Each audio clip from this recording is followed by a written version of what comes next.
fuck you. We gotta do an intro. I can't live without the intro. Hello, everybody. My name's Tyler. Welcome back to another episode of the Casual Master Quest. This is episode 54. We have quite a bit for you today. Now, don't you worry. People are gonna, be out there with E3 news just all over the place. The good news is we are also too. The bad news is you're listening to Casual Master Quest, so get ready for a fun time. That's not really bad news, is it, my fellow co-host, Nick? No, it's never bad news. Our hope is to try and showcase our stupidity sometimes, or at least our craziness. Well, at least for me, that's usually what I find it comes across as. I think we did a very interesting job last year, but my mindset is I want to do a slideshow of E3, but with fireworks. Right. In inside a crowded room. So it's going to be a very dangerous performance. I honestly don't know where this is going to go. Nick, how was your week this week, man? It's been a while. I haven't got to talk to you, dude. My week's been okay. A few things happened. I got a new mod. Mod? Yeah, I got a new mod system for my vape. That's basically the thing that does all the thing and connects to the tank and makes the thing. You know what I mean? Does it provide a stealth system for smoke alarms? Yeah, I just hold it in until there's nothing else comes out. That sounds actually more morbid than the intro that I had the can, dude. Yeah, no, I just take like micro puffs and then I just hold it in and then barely anything comes out, and it hasn't set up the alarms. Because I think what happened then was we were both just chugging along without caring too much. And now my system's just as capable as yours now, so I'd have to be very careful. You know, it's funny because I saw somebody during the days that I used to play competitively the Pokemon trading card game, and there was somebody in there who was, I think, like 18 or 19, might be younger, I don't even know. And he was vaping inside the store. Now, obviously, if the store saw that, they would kick him out. So whenever he looked and saw that the store associate was, looking away, he would take a huge rip and then just blow right into his backpack. So I imagine you having like a vape towel or some kind of vape bag that could just take the vape hit and just condensate in it. Yeah, no, I just hold it in. But again, I'm taking like micro puffs. I'm not taking huge rips. But yeah, no, I got a new system. So that was exciting. It was just from some leftover birthday money, and this is my third mod. My first mod I got in 2016, and that's just beat to shit. There's nothing wrong with it, but it wasn't putting out as much power as I'd like because my second mod was a 2-battery setup, and that was involved in the car crash that I was in a couple of years ago. So, it took an L, like press F in the chat kind of thing. So I had to go back to the single battery system, and then it's been faithful for the last few months, but it's not enough. I missed the power, and so now I picked this up. You missed the power of 100 puffs per hour. Yes, I totally respect that. Yeah. It's called the Poker 218, which is interesting because I've realized like a lot of these companies, they model the model name and number that they give to each of their units. The number usually corresponds to the maximum wattage it can go.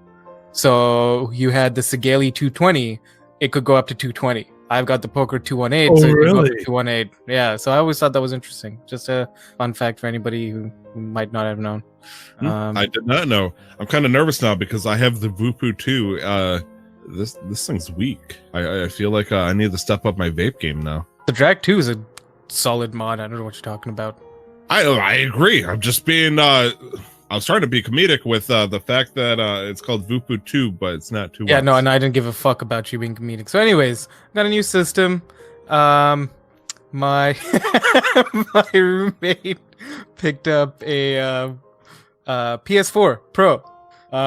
He just I was on my way home from school yesterday. He sends me a message just as I was about to leave campus. He's like, "Hey, can you pick me up?" No, he's like, "Could you pick me up?" And I'm like, sure. He's like, I need to get home from the mall. Now, mind you, and you met him, Tyler, like Eugene likes to walk everywhere, and he doesn't mind walking for 30-40 minutes to get to a place. And so he's like, could you pick me up from the mall? And the mall is literally maybe a 15-20 minute walk for him, a 3-minute drive. And I'm like, yeah, sure. I mean, it's on my way home. I'll pick you up. Everything Eugene's okay? not safe. It must be an emergency. And I'm like, If Eugene's asking, what's the code word, Eugene? Banana.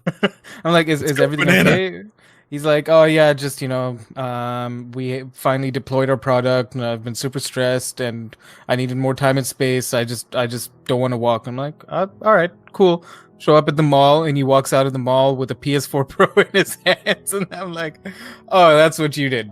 And then brought him home, and yeah, he set it up, and I'm not gonna touch it because technically that's his. I'm not gonna touch it until he's had his fun with it. I might set up a profile, I might download some games, but he's going on vacation in less than a month now, and he's gonna be gone for a month and a half. So I'm gonna have my way with that dirty PS4. Dirty PS4. Well, don't forget, you can make purchases without actually downloading anything. Just make sure they have an account on it. And that way, when the time comes, you can mess with it. Also, I hope you and Eugene will strongly consider playing Crash Team Racing with me on that. Otherwise, we'd be stuck playing on the Switch, which isn't a bad thing. It's not necessarily a bad thing because playing on the Switch, I feel like would provide a fun portable opportunity, but I don't see myself playing it in handheld mode. I feel like that's the kind of thing I'm going to sit in front of the TV and trash talk the living shit out of you. Right. Like, yeah.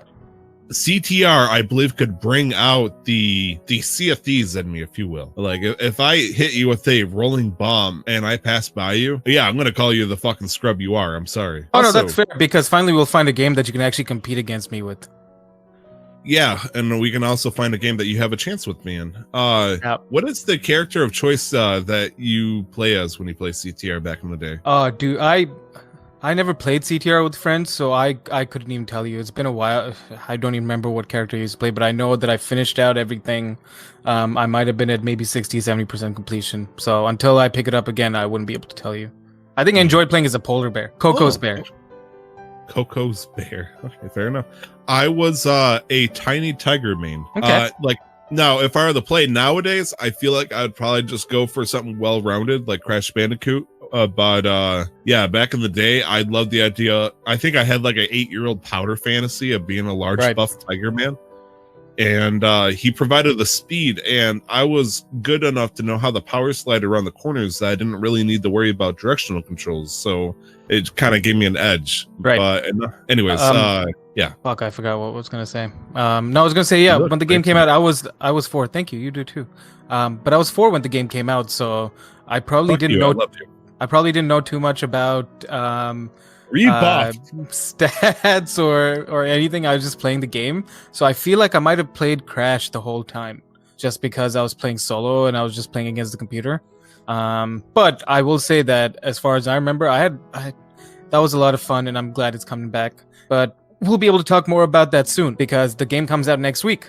And Eugene ordered the special edition that comes with stickers and a bunch of things. He pre-ordered it before he bought the PS4.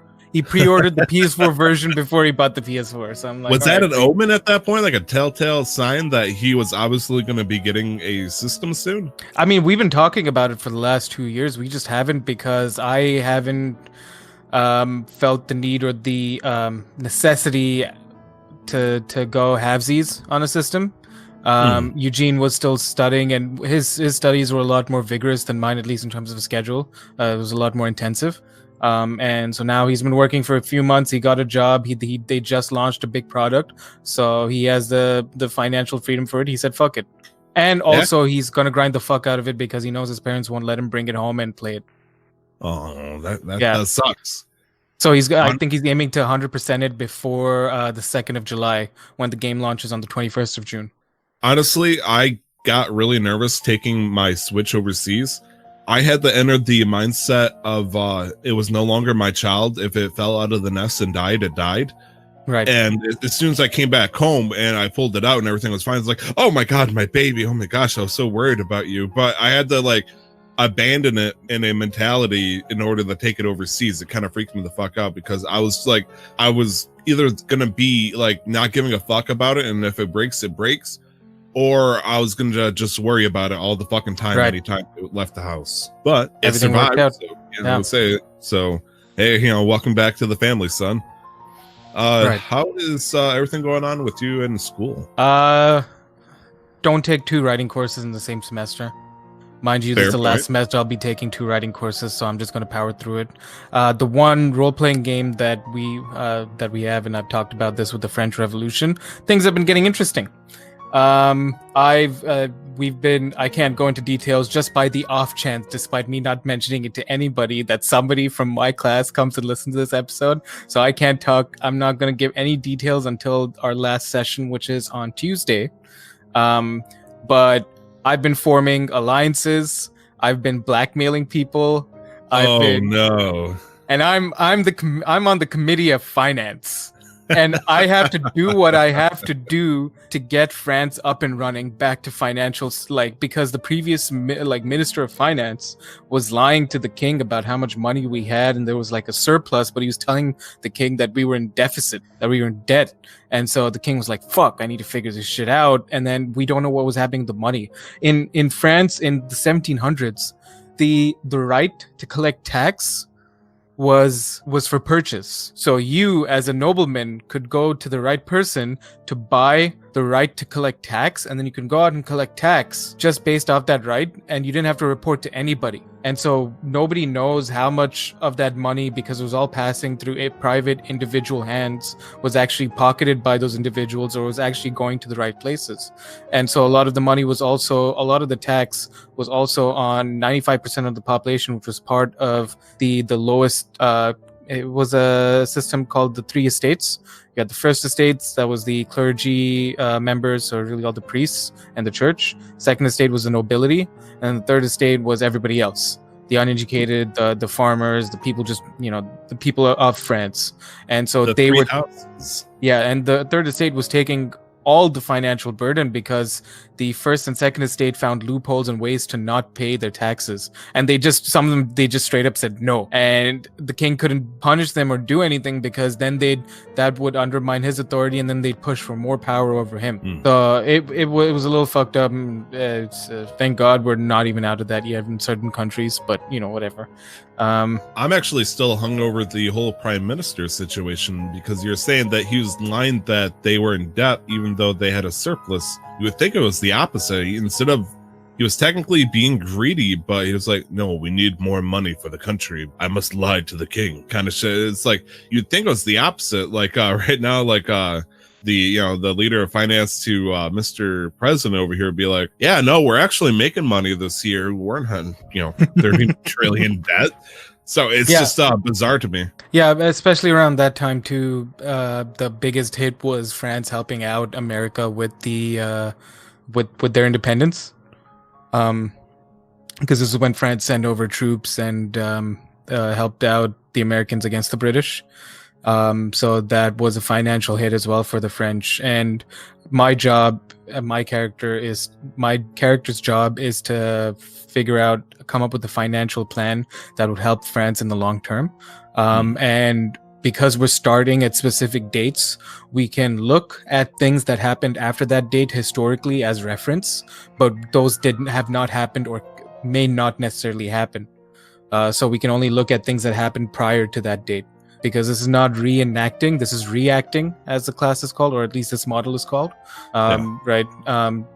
So my solution was looking at the Louisiana Purchase, but the Louisiana Purchase happened much after this fact, after the game started. Damn. And the Louisiana Purchase was also carried out by Napoleon, and Napoleon is not even a character in our game, because the lands that the French owned was lost for, I think, 10 years. It was out of their possession for about 10 years, and it came back into France's possession because of Napoleon, and then he sold it to the Americans. If anything, I'm just glad, because this has helped me learn a little bit about basically I've taken a history course at the start of this session of this game, because we had to brush out, they needed us to know the map and the important characters and all the politics and all the dynamics. So it was fairly interesting. It was a little heavy on the reading. And then the next game that we're going to go into, that's starting in about 2 weeks, deals with the laborers, the suffragists, and the bohemians. So this is set in New York, I believe, in the 50s or the 60s, where you have the beatniks, you have the women's suffragist movement, and you have the laborers. That's a party that I'm not super familiar with. So once we get doing the reading, it'll be interesting. Interesting. Nick, you've been getting your history by learning how to, work in this role play. I too have been role playing, my good sir. Oh, have you? Yes, sir. Yes. Oh yeah. Sir. What have you been doing, Tyler? So I'm gonna preface this by saying I never once ever considered or wanted to be in this position in real life, but due to my playing in Grand Theft Auto, the roleplay server, a mixture of chance and divine will has pushed me towards training to be a police officer on the server. Nice. And the reason why this is in the in real life segment is because as it turns out in real life, shout out to all the police officers out there that listen, you guys got it fucking rough, especially in the initial training stage, because this is, I would say, probably a good watered down version of what you guys have to deal with in real life. I'm doing all sorts of shit trying to learn how to become a deputy for the sheriff's office in a game, in a video game. Nick. Yeah. No, as far as I know from everything that I've seen with No Pixel, they take it seriously with the, it's by the book down to the training and stuff. Like, with the legal roles, they take it seriously. They have like the correct calls, the correct protocols for how to deal with situations. Obviously, you're not going through the physical training or putting yourself in harm's way, but that doesn't take anything away from the effort that these role players put into their roles to make it seem as realistic or believable as possible. Right. Otherwise, I'd be in trouble, and I'm also pretty sure that the character in the server I'm playing, Deputy Donut, would also be in trouble. I feel like he would have to give up them donuts, maybe go for bagels or something. But yeah, I've had to learn the radio codes, and most servers, including this one, Havoc RP, I believe the codes for it are based off of the California State Police. So I've seen it. Some people do different state codes. I believe this one is California's. I could be mistaken on that. So I am learning, how to, call out a, hey, I'm at a traffic stop, at this location.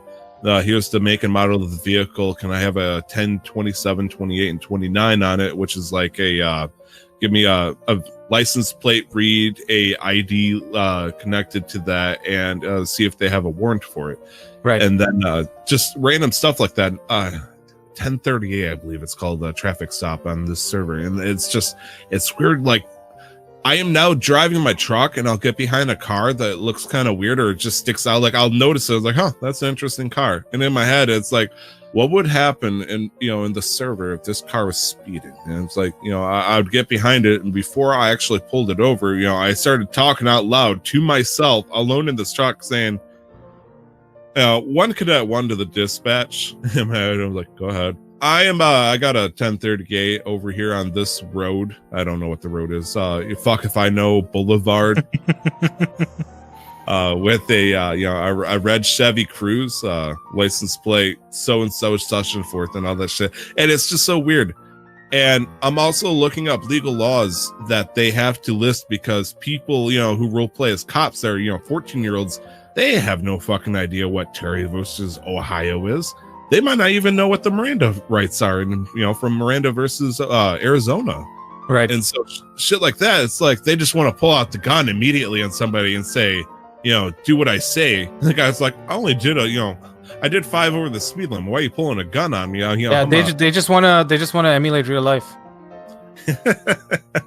Welcome to Detroit. I'm not saying anybody from Detroit that's a police officer would do that. Shit. So it's interesting seeing like, hey, you can't just go lethal on somebody because they flipped you off and started running away. There's certain steps on how you handle situations. On top of that, there's also server wise, they prioritize role playing as a solution over just shooting somebody. Right. So I mean, unless your character is a bank robber that won't shoot first, ask questions later. First off, why are you role playing? Because that's not even role playing. That's power gaming at that point. All you want to do is win and make money and try to shoot people off. And so I'm curious to see if any situation gets tense like that, because you must first value your life, and then if both lives need to be valued, try to talk it out. I'm curious on how my character Doug Hunter would handle it, because Right now, he is, an ex bounty hunter who essentially got outlawed. So he gave up bounty hunting, and he's been fishing and diving for gold essentially. And he's been watching the cops, and he's trying to become a sheriff right now. But at the same time, I'm talking with a lawyer who was previously the lieutenant of the sheriff's office. So second in command, big name. Right. And he's the one that got me the good word in, essentially. Meanwhile, my character doesn't know that this lawyer, who was previously the lieutenant of the sheriff's office, is also one of the leaders of the gang, the main gang of the city. And so I'm just being like out of character and in character. I'm being bred essentially to become a dirty cop without realizing it. Problem is, though, I switched from Dog the Bounty Hunter persona to just being this dumbass Southern hick. Which I'm not saying Dog the Bounty Hunter is a dumbass Southern hick, because I'm pretty sure he's not even from the South. Anyways, to a solid snake persona. So I'm talking like fucking David Hayner right now, or at least I'm trying to, and it's not working, but I just sound like, hey, I'm talking like this sometimes, and now I got this weird voice. I'm 28, but I smoke like I'm 40. And it's just shit like that. And the police officers are like, okay, sure, shit, whatever, you do you, man. You role play. You're trying a little hard, but okay. I'm just going to use my normal voice. Anyways, got a training session coming out right after this. It could take anywhere from 2 to 6 hours. That's what they're warning me. That's a very good. It's a legitimate training session. I'm going to be doing a ride along. I'm going to, learn the pit maneuver. Got to learn how to role play, how to do official call signs. There's going to be a call sign test and all that stuff. And if everything goes well, I will go from a cadet tonight to a probationary deputy. Nice. And then after that, once I, do enough ride-alongs and prove that I'm capable on my own, I will then become a deputy. And I think after that, that's when I get to roleplay a little bit. Anyways, I know we're kind of like turning into video games. Let me turn away from it for a second by talking about another video game that's real-life related. Nick, do you see on the camera over to the right of me? I was wondering, there was something new. Yeah, there's something added to the wall. For those who are watching the video, I'm sorry. Actually, no, you're the one who gets to enjoy this. For those who are listening to the audio, I have a cape hanging on my wall right now. And ladies and gentlemen, that's a goddamn max skill cape. That is indeed a goddamn max skill cape. So I got that. It was supposed to come in the mail. I required his signature. The guy showed up and he didn't knock because I said no knocking until 3 p.m. on my door. So I had to go to the post office on the way to work to get this package. And so I couldn't wear it because I was heading to work. But as soon as I got out of the work, I was riding with the oldest driver there. He's the grandfather type figure. So, he's always interested in what you're doing, but even if he doesn't know what the hell you're doing. And so he sees me come out to my car and I whip this cape around me and I start twirling like a character from Frozen. And it's like, are you wearing a cape? I'm like, yeah. And he's like, okay, why? Is it Halloween? I'm telling him, it's like, I got a 99 at every skill on a video game that I've been working on since I was 8. And he's like, oh, well, good job.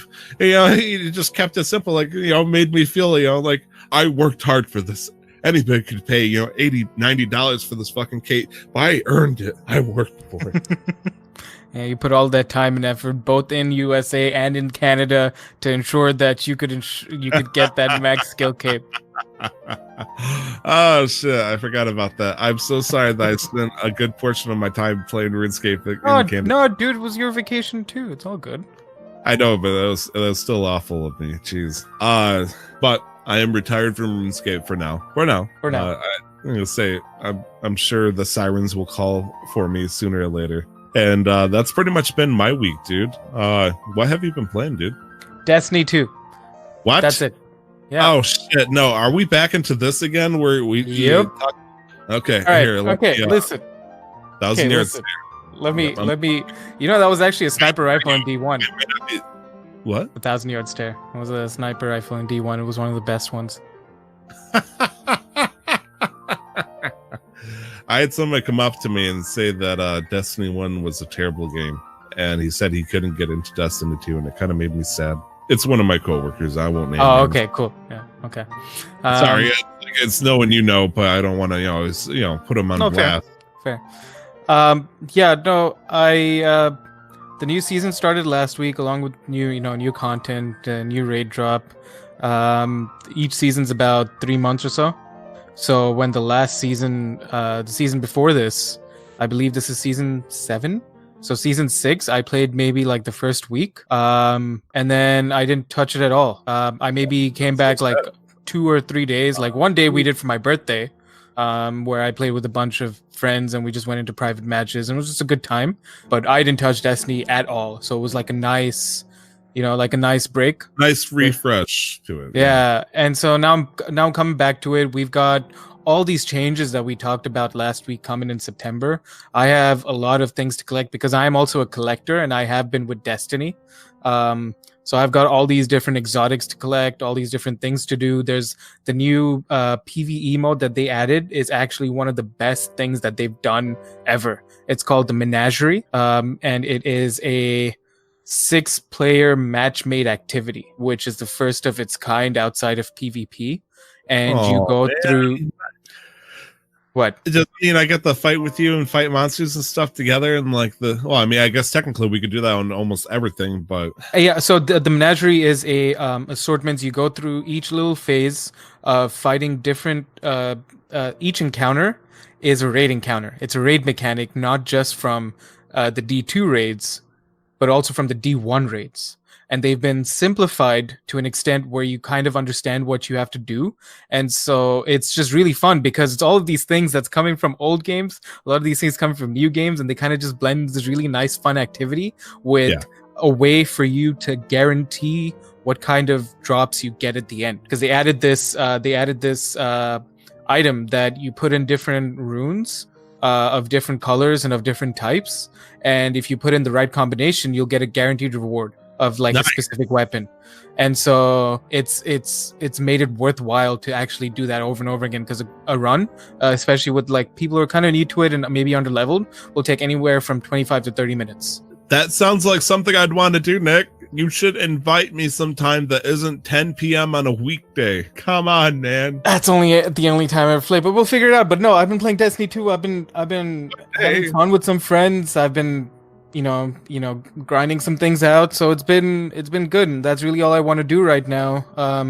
But I've got that's all I'm going to talk about. That's the only game I played this week, but I've got Crash Bandicoot, the Insane trilogy that I still haven't touched. We've got CTR coming up. Oh yeah. We've got Pokemon Sword and Shield coming out in November. There's Destiny 2 Shadowkeep coming out in September. I'm still like figuring out the right set of mods for Skyrim. Well, I'm out of suggestions for that, so I really can't help you anymore at this point. Yeah, you only had the one suggestion that I immediately vetoed, so let's not even talk about that again. And I don't know, I'm just looking at some other games for the Switch, and I'm trying to like maybe push myself into some single player games because I should be done with like the grind for stuff in a few months. Not in a few months, in a few weeks. And so then I'll have a little bit of time to like get all my other kind of gaming in. God of War for the PS4 whenever Eugene's on vacation. I really want to get my hands on that. Maybe I'll pick up Horizon Zero Dawn. Yeah. I really want to play Last of Us.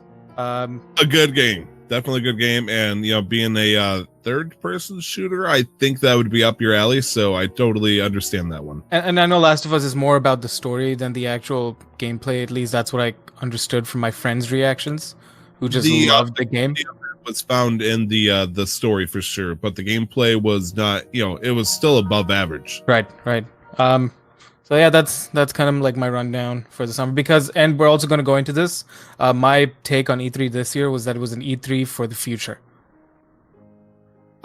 Yes, because a lot of there was some announcements specifically by Microsoft and Nintendo, which we'll obviously talk about, where it felt like they focused on 2019, but almost every other company and announcement was 2020, right. Which that's the way it is. Nick, if you're looking for a couple of single player games for the Switch and PlayStation, I obviously gave you with this huge overbearing list of games I would recommend. It's funny because I was gonna recommend Uncharted for the same reason, but that would make fucking sense because Uncharted and The Last of Us are both by Naughty Dog. So it's like, how can I say one's better than the other at this point? No, and I love Naughty Dog. They fucking did Jack and Daxter.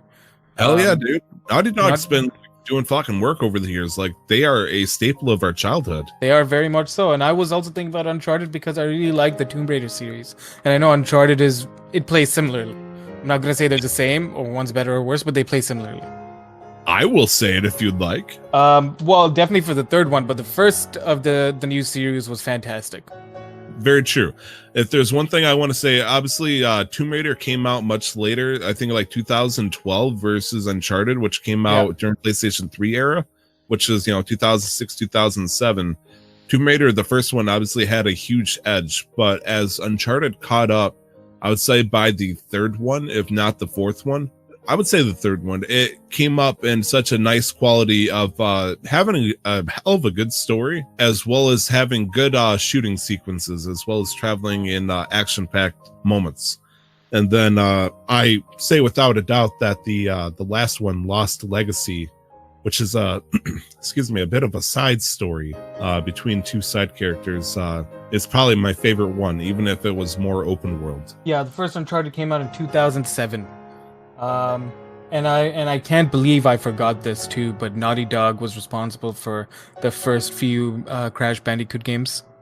Yeah. I would assume though. Yeah, no, I didn't make that connection because I remember playing, at least when I was older, I remember playing Jak 2 and Jak 3 over and over again. In the opening credits, you'd see Naughty Dog, which is why it was more prevalent for me than with Crash Bandicoot. But that's awesome. Like, yay, Naughty Dog. Yeah, like CTR, the first thing I think of is I don't remember the exact words, but it's like, welcome to a Naughty Dog creation. Something like that. That sounds familiar. Did they do Crash Bash? Crash Bash, like after a while they started letting, like, Nintendo and Crash Bandicoot got in a weird thing at a certain point. I don't think they did, but it was not. So Crash Bash came after CTR, and Naughty Dog only did Crash 1, 2, 3 CTR, and that was it. And my apologies, that was still technically a Sony game at the time, Crash Bash specifically, but eventually Crash Bandicoot just kind of went wild, and Nintendo kind of swooped in on it, took it in for Game Boy Advance games, GameCube, I believe. I'm not sure about a DS, but Crash Bandicoot kind of went way off the course after a while, trying to just find a place in the world, which, it was kind of sad because much like Spyro, after it left the PlayStation 1 and started going to like Year of the Dragon not Year of the Dragon, that's the third one. Like after it went to the GameCube and whatnot, and then I think the PlayStation 2, it just kind of felt like it fell off. Like I couldn't find the same joy like I used to, and it felt sad. So I'm hoping Crash Bandicoot coming back home, much like Spyro, this will be a good chance for people to appreciate it, because we got the remastered versions, which is the ones that we loved as a kid. But who knows? We'll see. What have you been playing, Tyler? Yeah, I'm gonna say. Anyways, I've been playing Horizon Zero Dawn on my new PlayStation 4 Pro, so I too can appreciate the power of 4K. It looks fucking so good. It looks so fucking good, dude. I originally thought it's like, wait, maybe there's no difference because I can't see the difference. But then when it went into a conversation and I saw a character's face come into view and all that stuff, I'm like, oh shit. Yeah, this is fucking it, man. This is 4K. This is fucking it. And I really jumped into it, and I'm just looking around, looking at shit. I'm like, wow. Is your TV a 4K TV? Yes. Oh, okay. So, it's legitimately, crisp. Right. Now, I could have done the make it 60 FPS route as well, which would have made it look a lot smoother. Unfortunately, if I did that, then I would debunk your whole theory about not being able, to play Destiny 2 in 60 FPS on PlayStation 4. Well, you can't because it's native. You can't. It's not. It's like it's developer. Like it's just the game's locked to 30 FPS on consoles. It's nothing to do with the hardware. Yeah. You don't think they let you raise it up to 60 with the PlayStation 4 Pro? It hasn't. Nobody's had it happen with the PS4 Pro or the Xbox One X. That was the whole point of it. Sony demanded all the developers to create a PlayStation 4 update to all their games. Now, only like half of them did it, but you don't think Bungie was one of them? No, I know they weren't one of them. Okay, fair. I'm sorry. Jeez. Yeah, no. That's one of the biggest issues with Destiny, in my opinion, even with all the hardware. With me, calm your titties, son. No. Okay, fine. Let them vibrate with anxious energy. Beyond that, I've been playing Grand Theft Auto Roleplay. With the fact that I'm potentially becoming a officer in game, I realized that most of the money that I'll be making is from the paycheck of the job, which is substantial, but not quite the amount I was making by diving and all that. So I am like panic rushing, and this is kind of breaking roleplay at this point. But I am trying to make as much money as I can to soup up my Buffalo S, which translates to a Dodge Charger, and I'm trying to get a royal blue Dodge Charger to make it look like a Michigan State Police officer's car. And some reason I really love Dodge Chargers. I just had a fancy for them. It stinks because after I met my friend Nick, he kind of got me into the idea that a Mustang would be the ride, but a Dodge Charger, it just looks so fucking cool. And I got that everything going on. I need 460,000 to finish all the upgrades, and I'm currently at like 280, I think, at this point, with a little updating. And so I'm getting close, but I'm not quite there. Right. Most importantly, though, I picked up a new game that came out this week. A game that I don't even know if I didn't even think we said came out last week. It's kind of heartbreaking because we talked about one exclusive game that came out. And it wasn't on any list that I found. It's so fucking upsetting because I just, out of the blue, people were joking about it on Facebook. The game we're talking about is Cadence of Hyrule, which is a indie developed game that they originally, and they wanted to do some DLC for Zelda on their original game. It's kind of like, hey, you want to go for some ice cream? And Nintendo's like, you want to fuck? And he is like, in the interview that this guy put out, he's like, things went a lot faster than I ever expected with Nintendo, and before I knew it, I was making a full game. Like that, the whole analogy is actually pretty fair. And so before you know it, at the end of this trailer, it's like coming out spring 2020. And all these smug motherfuckers are like, it said spring 2019. And so people are like, they must have got it wrong because it's almost the end of spring. There's no way it'll coming out on the 13th of June. And people are like, oh, fuck. Okay, yeah, this is a spring, 2019 game. Holy fucking shit. And so Cadence of Hyrule came out, and I've never heard of the I think it's called Night of the Necrodancer. Of the Necrodancer. Crypt of the Necrodancer, made by Brace Yourself Games, a Vancouver-based game studio. Yes, so local support and all that stuff. Woo! Night and Crypt of the Necrodancer is supposed to be a roguelike rhythm battle game, essentially. And I never got a chance to play the original one, mostly because I never really got it put in front of me and no one really expressed interest. But of course, I smell Zelda games from a mile away, even if it's just themed Zelda-like. Right. Shout out to the crossbow training game for the Wii that nobody cared about, but I still have. And so I played this with mild expectations because A, it's from a company that I never really heard about, Brace Yourself Games. And B, no one's talking about this. This is E3. This has, Zelda in the title, or Hyrule. No one's fucking talking about this game. Surely this game must be shit. No one cares about it. And then I picked it up and then I played it. And I'm like, everybody should be talking about this fucking game because I'd like to say it's pretty amazeballs. Now, unfortunately, because I am like one of those super rabid fans for the Zelda series or anything just Zelda related, everything I got to say, comes with a grain of salt. Realistically, the dance battle system, if you want to call it that, it's really weird, Nick. It threw me off when I first played it. Like for the first hour, I'm like, what the fuck is going on? Yeah, I was watching some Crypt of the Necrodancer gameplay, and it just seemed unusual.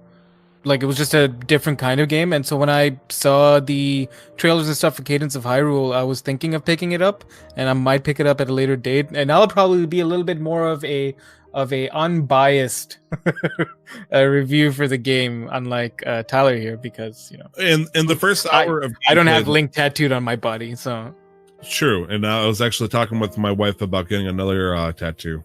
I really like the idea of getting like a good splash art of the Breath of the Wild sequel with Link and Zelda, like heads facing away from each other kind of thing.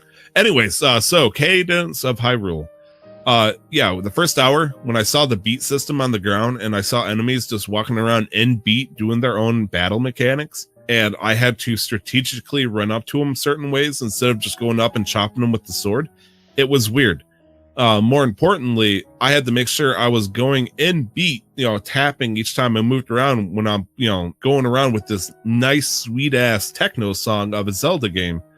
Just going at it. And, I couldn't get into it originally because the beat system really threw me off. If you goofed up, you essentially got yourself stunned for either half a second or a second, and it just left you open for attack. And with only like 3 or so hearts, if you die, you start the whole area over. It's not like, arcade mode where you can make progress little by little, but if you pick up coins, if you get up a little power up or a cool tool, you'll lose it when you die. And so it was a little frustrating at first, but I respected it because if you got into it and you just really mastered it, it would be an excellent thing. However, the developers realized that, some people just don't want to deal with that shit, but they really want to enjoy the play of the game. So they introduced something called fixed beat mode, where instead of having a beat thing happening at the bottom where everybody moves to it and trying to get around, it goes where anytime you move, it's counting as a beat. So if you move, super fast, everybody's going to move super fast. And so it turns from a active time battle to where everybody's dancing to a turn-based system. It almost turns into a chess game at that point instead of a dance thing, which I like a whole lot more. Like when I see an enemy, I'm standing in front of him, he's got his axe raised in the air, and I see the place I'm standing on, the place behind me, getting ready to blow up. I know I got to dodge out of the way. Right. Whereas if I was playing this normally, he would have, swung up and hit down within the course of a second and killed me. So this is essentially like, take your time, know how you play the strategy and all that. And I've been loving it a lot more like that because I get a kick. I did say in the Discord, there was only one time where this kind of backfired because you can move faster than some of these enemies. Like they might take 2 beats to move 1 square, but you will always take 1 unless you're in deep water or something like that. I accidentally went across ice because I went into one of the dungeons, a ice dungeon. And because I slid across, like, I'd say about 10 blocks of ice, that counted as 10 rounds. And doing this in front of a room full of enemies who all saw me, because they usually do their own neutral thing, just, dancing around until they see you, and then they kind of get into a more aggressive stance. Right. Like 10 rounds in the course of like 2 seconds, just seeing these guys lose their fucking minds, and just like it turned into a and they all just started chasing after me just willy-nilly. And then when everything was settled, I finally stopped, and all of a sudden I'm surrounded by a bunch of like vicious looking enemies that just chased after me like rabid raccoons just after a nice piece of meat. Also, the fact I'm able to play as either Zelda or Link, the fact I got to play as Zelda, I've been having a good time with it. I am currently in the first dungeon, which after talking with Brandon about it, apparently the overworld map and the dungeon maps are completely randomly generated. Oh yeah, I was reading that it was a procedurally generated game, yeah. Okay, I shouldn't say completely randomly, because that means you could be, just be a single room with a chest in it. But I'm walking into this room and it's different. Oh, so it's a roguelike then, so each run is different. Yes. Oh, okay. What you will play and what I will play, unless we put the same seed code in, will be a different experience essentially. So okay. Yes, it's been pretty wild, but that's been the games I've been playing this week. Honestly, I shouldn't have gone on such a rant because we got quite a bit in front of us. Well, how do we want to tackle this? Because there's not everything on this list has some merit. I say we should say something, like just name it off, and if it's of no interest to us, we just grunt. Because kudos to Microsoft. Microsoft had a lot of games come out, some of them which are important to some people, but have no connection to us whatsoever. All right. Okay. I mean, we'd have to try, and this is going to be hard for both of us, I think, to not go off on extreme tangents if we're going to go through every single one of this list. Oh, you bet your ass we're on extreme tangents. Just really quickly, from all of the E3 conferences you've watched, what's Like who's, without like going into specifics yet, just like based on the developer conferences, who's been your thing this year? Who wins it? Who's lost it? I mean, Nick, let's be real. I am biased, and unfortunately, it seems like everybody's biased because everybody's been saying one company won E3 2019, which is still stupid shit. But even people like me still say it. So if it means it, it means it. Nintendo swept it away completely because then not only did they announce stuff that are coming out this year, which is what people want. They want to hear cool stuff, and it's coming out soon. They started hyping up people for stuff that is coming up in the next year, and then they started dropping those big heavy bombs that no other company really quite got to do with new games coming out in 2020 and 21. The closest thing I could possibly think of is Square Enix finally being held in a corner, and they finally announced a release date for Final Fantasy VII Remake. Thank you, Nick, in the chat, for who wants to defend the honor of the company that he was having a fight with. I'm gonna go on tangent. Shit, no, I'm backing up. Reverse, beep, beep, beep. Okay, Nick. Yeah. Game companies that I think shit the bed, probably Bethesda. If we're gonna be real, no offense to Bethesda. Okay, that's where we both agree. And EA a little bit, but it's kind of expected. But EA wasn't at E3, so I don't even consider them on this list.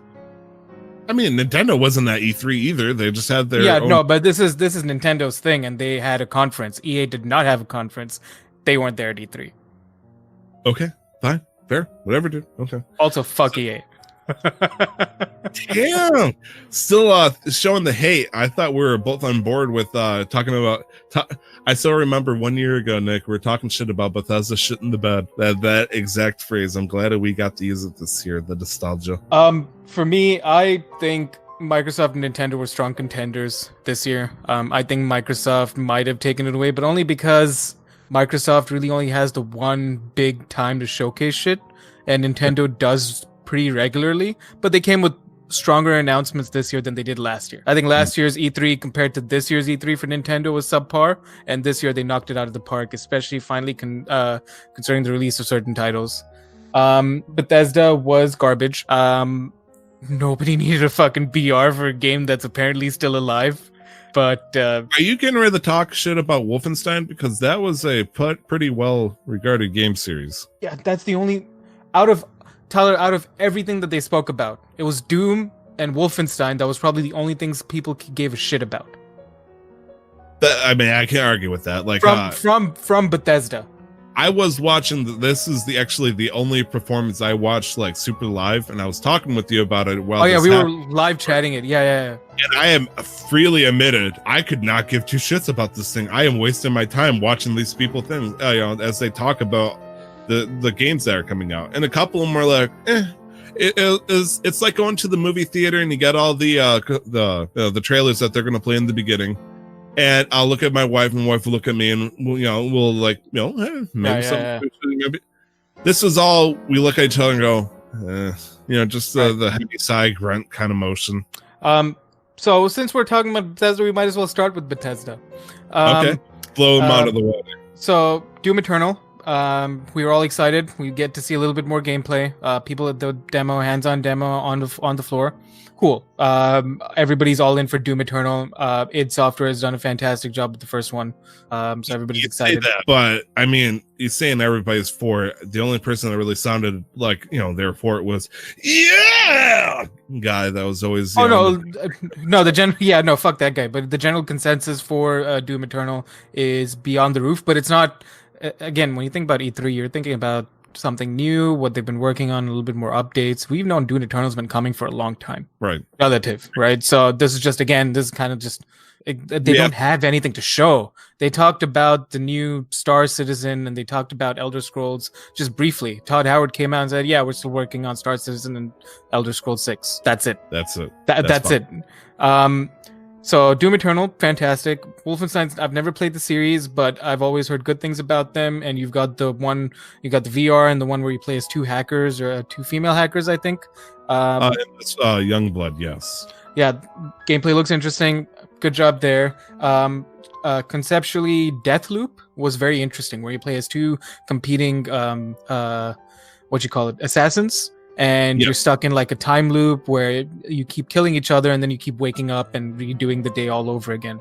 Art style and the idea of it was very interesting, but we didn't see anything, so I don't know what to expect. Right. It felt really charismatic the way that they handled it, and the character designs were like I got into it, like, into the story. The premise is kind of up to debate, like, because it feels like almost like a Netflix movie than an actual game. So I'm not sure how that's gonna fall through. I'll tell you, we know more about this story than we do know about Death Stranding. That is very fair.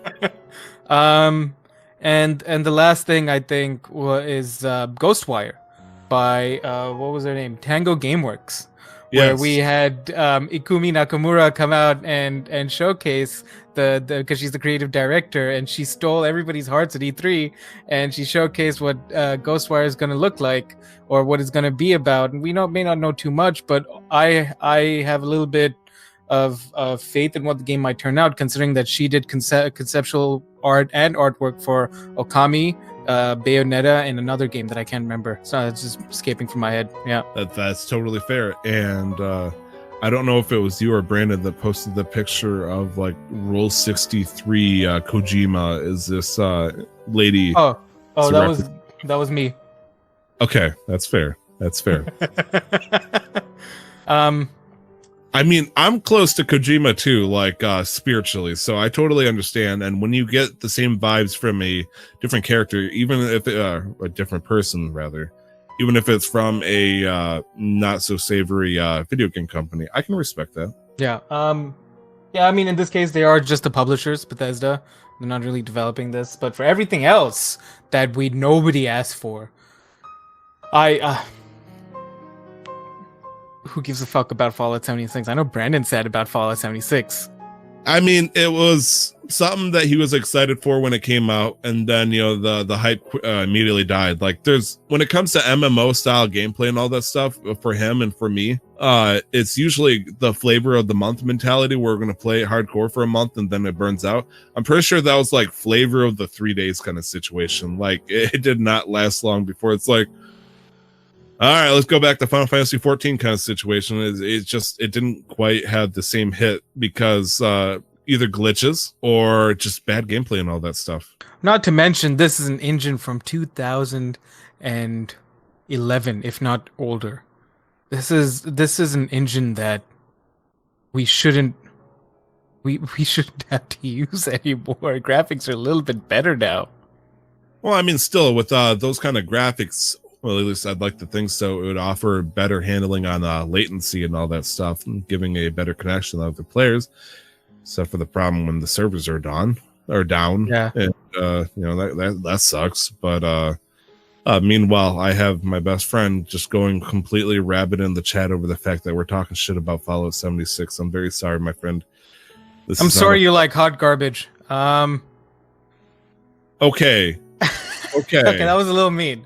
But it's true. Oh, I think it was just a little mean because you played Destiny, but that's totally okay. I respect that. Oh shit, the look on Nick's face. The look on Nick's face. I'm not gonna say anything. Elder Scrolls Blades. Yay, nay, eh. Yeah, I mean, it was interesting, the concept that you can do cross-play, it's cross-save and all that stuff. It's free to play between your phone and the Switch. I don't think I would ever play it on the phone, and I'm wondering like how well would it translate to the Switch, because the phone is completely touch to play and all that stuff. The Switch obviously has buttons. Am I going to be able to use buttons to play this game? Is there going to be transactions kind of like Pokemon Quest that I'm probably going to have to worry about? Probably. And it's like, that kind of shit's going to push me off almost, I mean, we'd have to look into it. I'm pretty sure I remember seeing some controversy a few months ago regarding Elder Scrolls Blades, or it might have been Elder Scrolls Legends, the competitive card game that they had on. Everybody got hyped over because they were thinking it was going to be a big update to a game, and it turned out to be a fucking card game. Actually, no, I'm not mistaken for Valve. And Artifact. My bad. That was my bad. Yeah. Elder Scrolls Online, not that it's a bad game, it's done a lot better. They announced their new DLCs and just gave some more lore information. I just think that part was okay. Like, Elder Scrolls Online itself is not, it's just like we keep doing the shrug like we're indifferent about it. It's because I've never played a day in my life.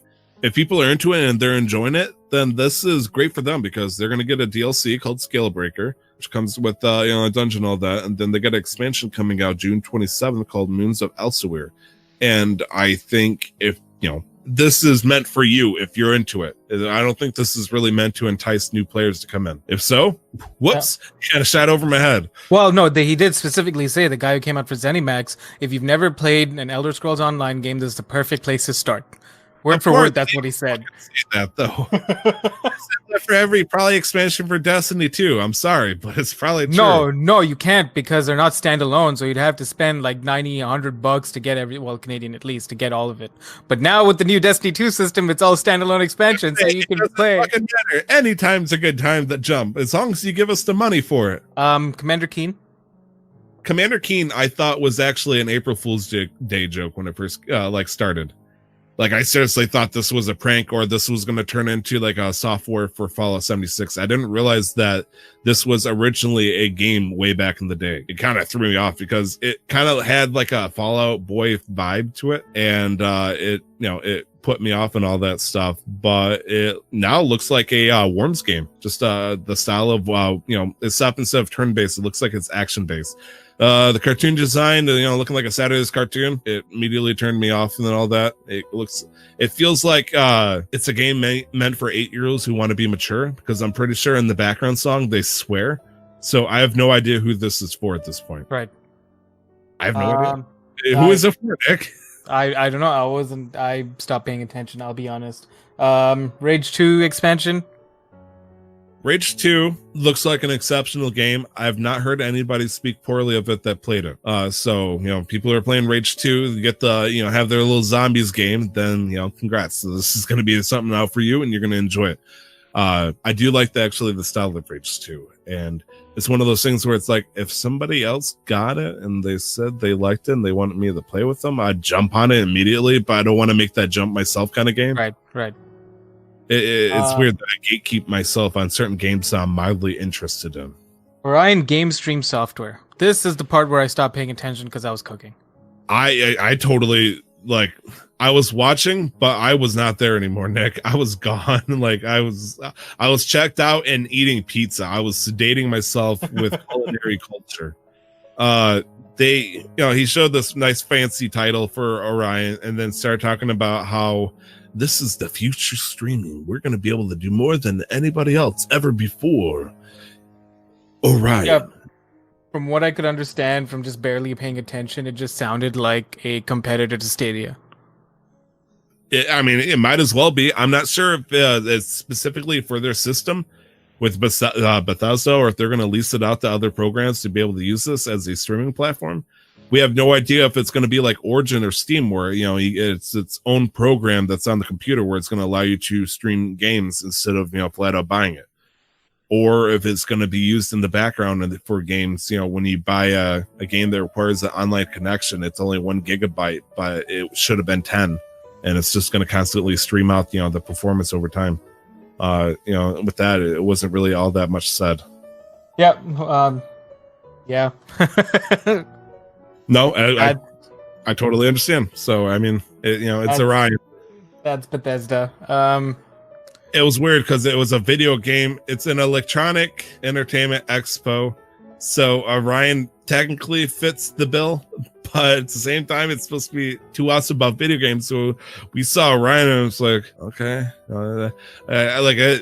I don't think anybody understood. This is probably something that should have been meant for a developer conference, like GDC or something like that. Mm-hmm. And they put it out here. Well, they have to push up their stock price somehow, right? And what better way to do it at E3 when you've got a little bit more public exposure? Sure. Okay, that's fair. I don't know how well the performance of that was, but that is fair. Which one are we going to pick for next, Nick? I like this. I decided to pick start with Bethesda. Why don't you pick one, Tyler? Okay, let's go. There's a lot here, Tyler. Ubisoft. Okay, I didn't really pay attention to Ubisoft except for Watch Dogs Legion, which, if they can pull it off, Legion will be a fantastic fucking game. Yeah, it just stinks because I thought the same exact thing about Watch Dogs, but then Watch Dogs kind of did a Bethesda the shit the bed kind of. Oh yeah, no, for sure. Like, I'm not gonna buy it until I see a top streamer buy it, play it, and then give me the review. An influencer, great. This is the fucking day and age. Somebody that was hired by Ubisoft will play this game and tell you it's good. Therefore, you convinced yourself it's worth buying. And then you're like, oh, but Ninja played it. He said, well, I mean, you can't beat actual, but like if you mute them and just watch the gameplay, you can't beat whether that'll convince you to buy the game or not. Why watch them then? Why not watch like a silenced Let's Play or something like that? Same thing. Anyways, okay. Watch Dogs Legion, yes. Take a seat back. Let Uncle Tyler say something every now and then. No, I know. That's why it's the only thing I'm actually going to say anything about, because this is what Watch Dogs was promised as. Fine, I retract. Respect. This is what Watch Dogs was promised as, and if they can pull it off, then great. I'm really wary about that kind of thing, though. There's just something doesn't settle with the way Watch Dogs have been performing. But if they can convince people and it turns around, I've seen crazier things turn around, so I can't say that's impossible. Did you play both the Watch Dogs?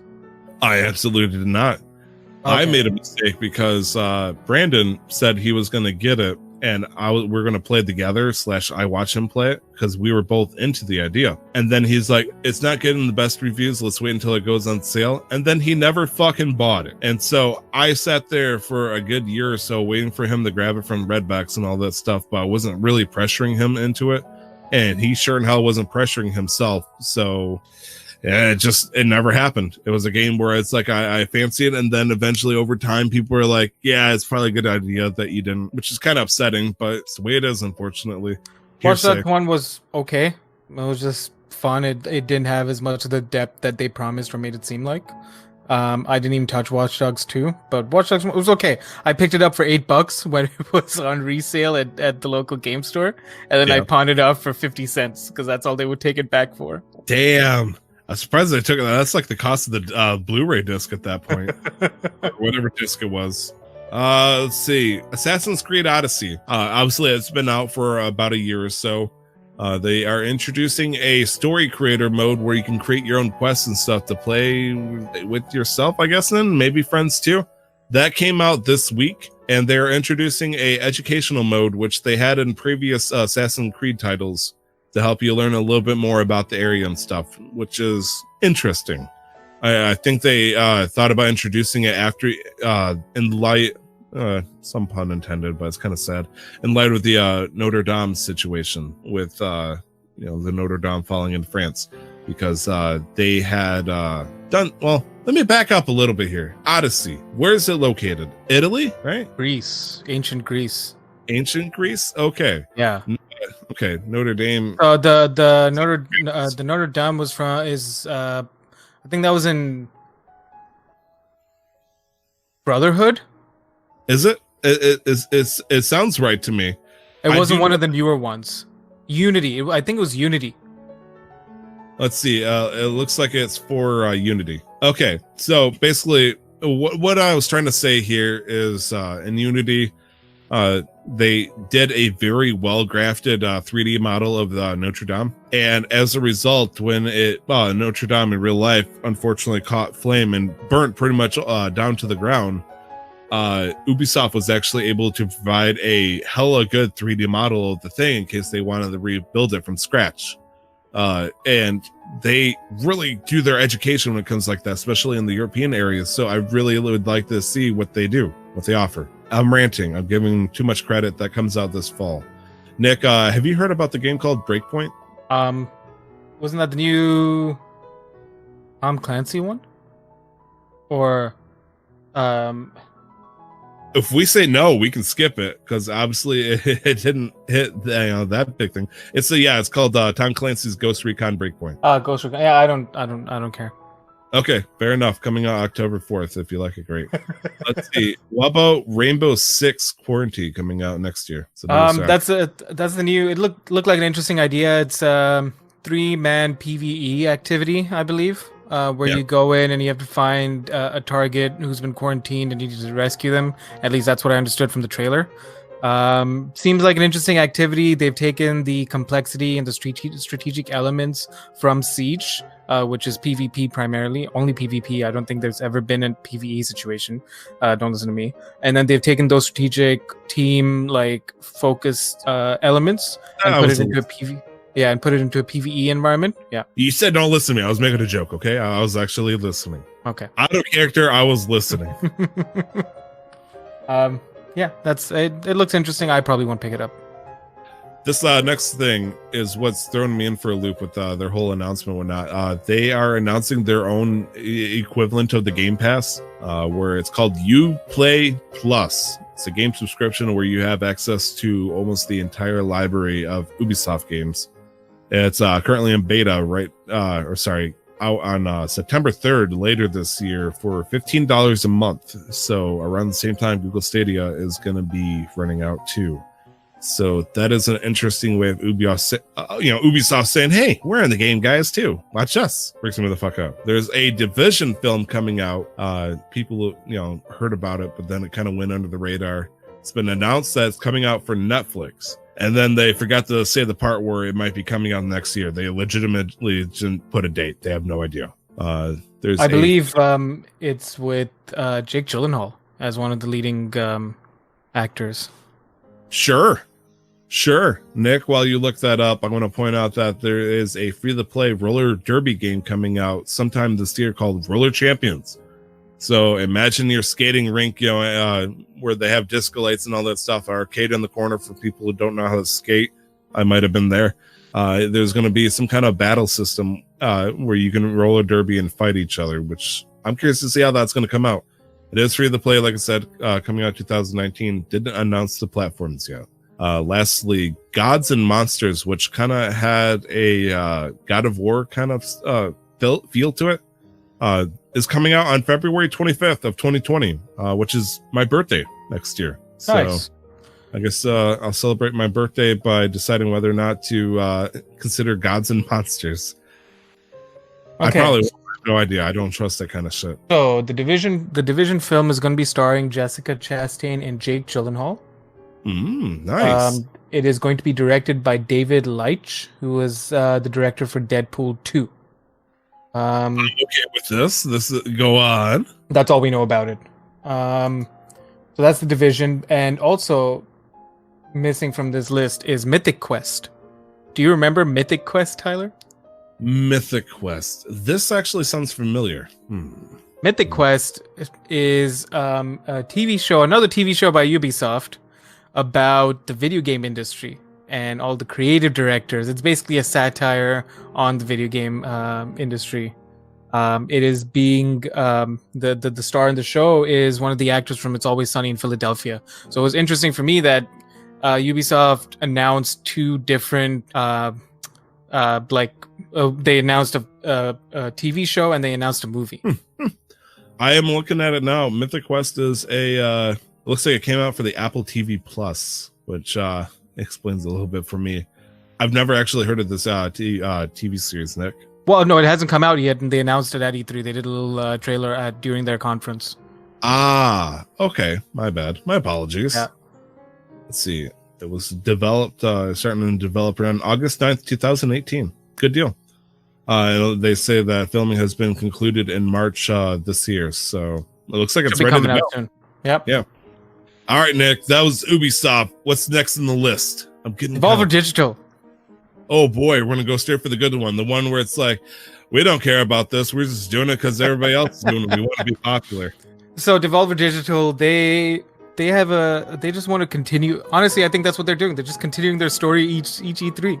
That's it. Yeah, they don't, at this point, they don't care about the games because their games speak for themselves. So they just want to continue the narrative that they've established with each conference. Previously in E3, an AI system goes wrong.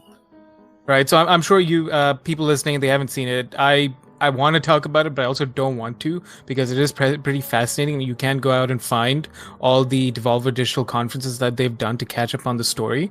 But this year they took a really interesting spin, and Devolver is not afraid of doing crazy shit. because that conference was fun. The fuck you, we can do it too mentality is very unique, Nick, because you call this the Devolver Digital Conference, but I'm pretty sure it's the Devolver Direct, sir. This year it was the Devolver Direct. Damn right, it was the Devolver Direct. Last year, I think my favorite moment will still be from last year when they dropped the loot box coin. I think that was called, which was a big replica coin that you could buy with a variable price every day, and it had no actual value.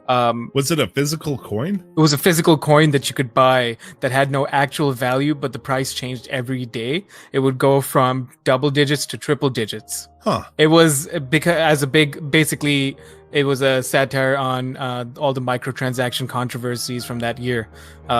So putting with a cryptocurrency spin on it. I'm pretty sure that's what it was called, loot box coin. Yes, it was, and sadly, it's no longer for sale. No, it's no longer for sale. It was an actual thing that you could actually buy that went live last year as soon as they talked about it.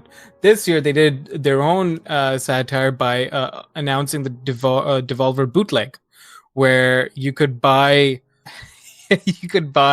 parody bootleg versions of their own games. Yep. An 8-in-1 pack on Steam right now with a 1% off sale. This is I know. This is meta commentary on a meta level. I love Devolver Digital, especially when they give us games like Katana Zero and My Friend is Pedro, which is coming out soon. Yeah.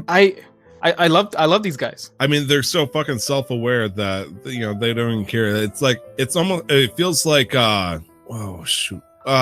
I'm sorry. I'm losing thought here. Adult Swim.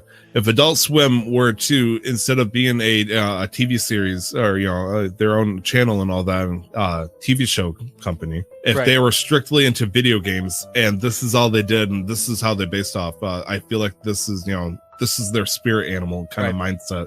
Oh shit! Just making a fucking bootleg of their own game series, but they do have a few games that are coming out, like legitimate games. Yeah. So My Friend Pedro, which was announced last year, has got a release date set in stone now. It's coming out the 20th of June. It's the story, I believe, is a guy being held hostage by a banana, or a very convincing banana is making him do all these things. What? Something like that. Sure. Okay. Honestly, that sounds about run of the mill for Devolver to put out a game like that. It's just a very cool, like flippy parkour, side-scrolling shoot 'em up game with some pretty interesting graphics. So look out for that coming out soon. Enter the Gungeon. If you haven't played it, I was watching gameplay of it, and it's a roguelike shooter with think of the The Binding of Isaac. Of course, it's a roguelike game. It's based off of playing an arcade machine. Enter the Gungeon. Look, the game that we're getting ready to talk about, Enter the Gungeon, House of the Gundead, is coming out for arcade systems. Right? Yeah, they're taking the game that they published and making an arcade version of it. Okay. I mean, when you think of a roguelike game, you think of it like that. The reason why it's roguelike is because it's based off of you put a quarter in and you die. I just got turned around. I'm sorry. I probably said that wrong, knowing me. No. I was just talking about the game. So you've got like different characters with different abilities, similar to like the Binding of Isaac. Yeah. Where you can start each run with a different character.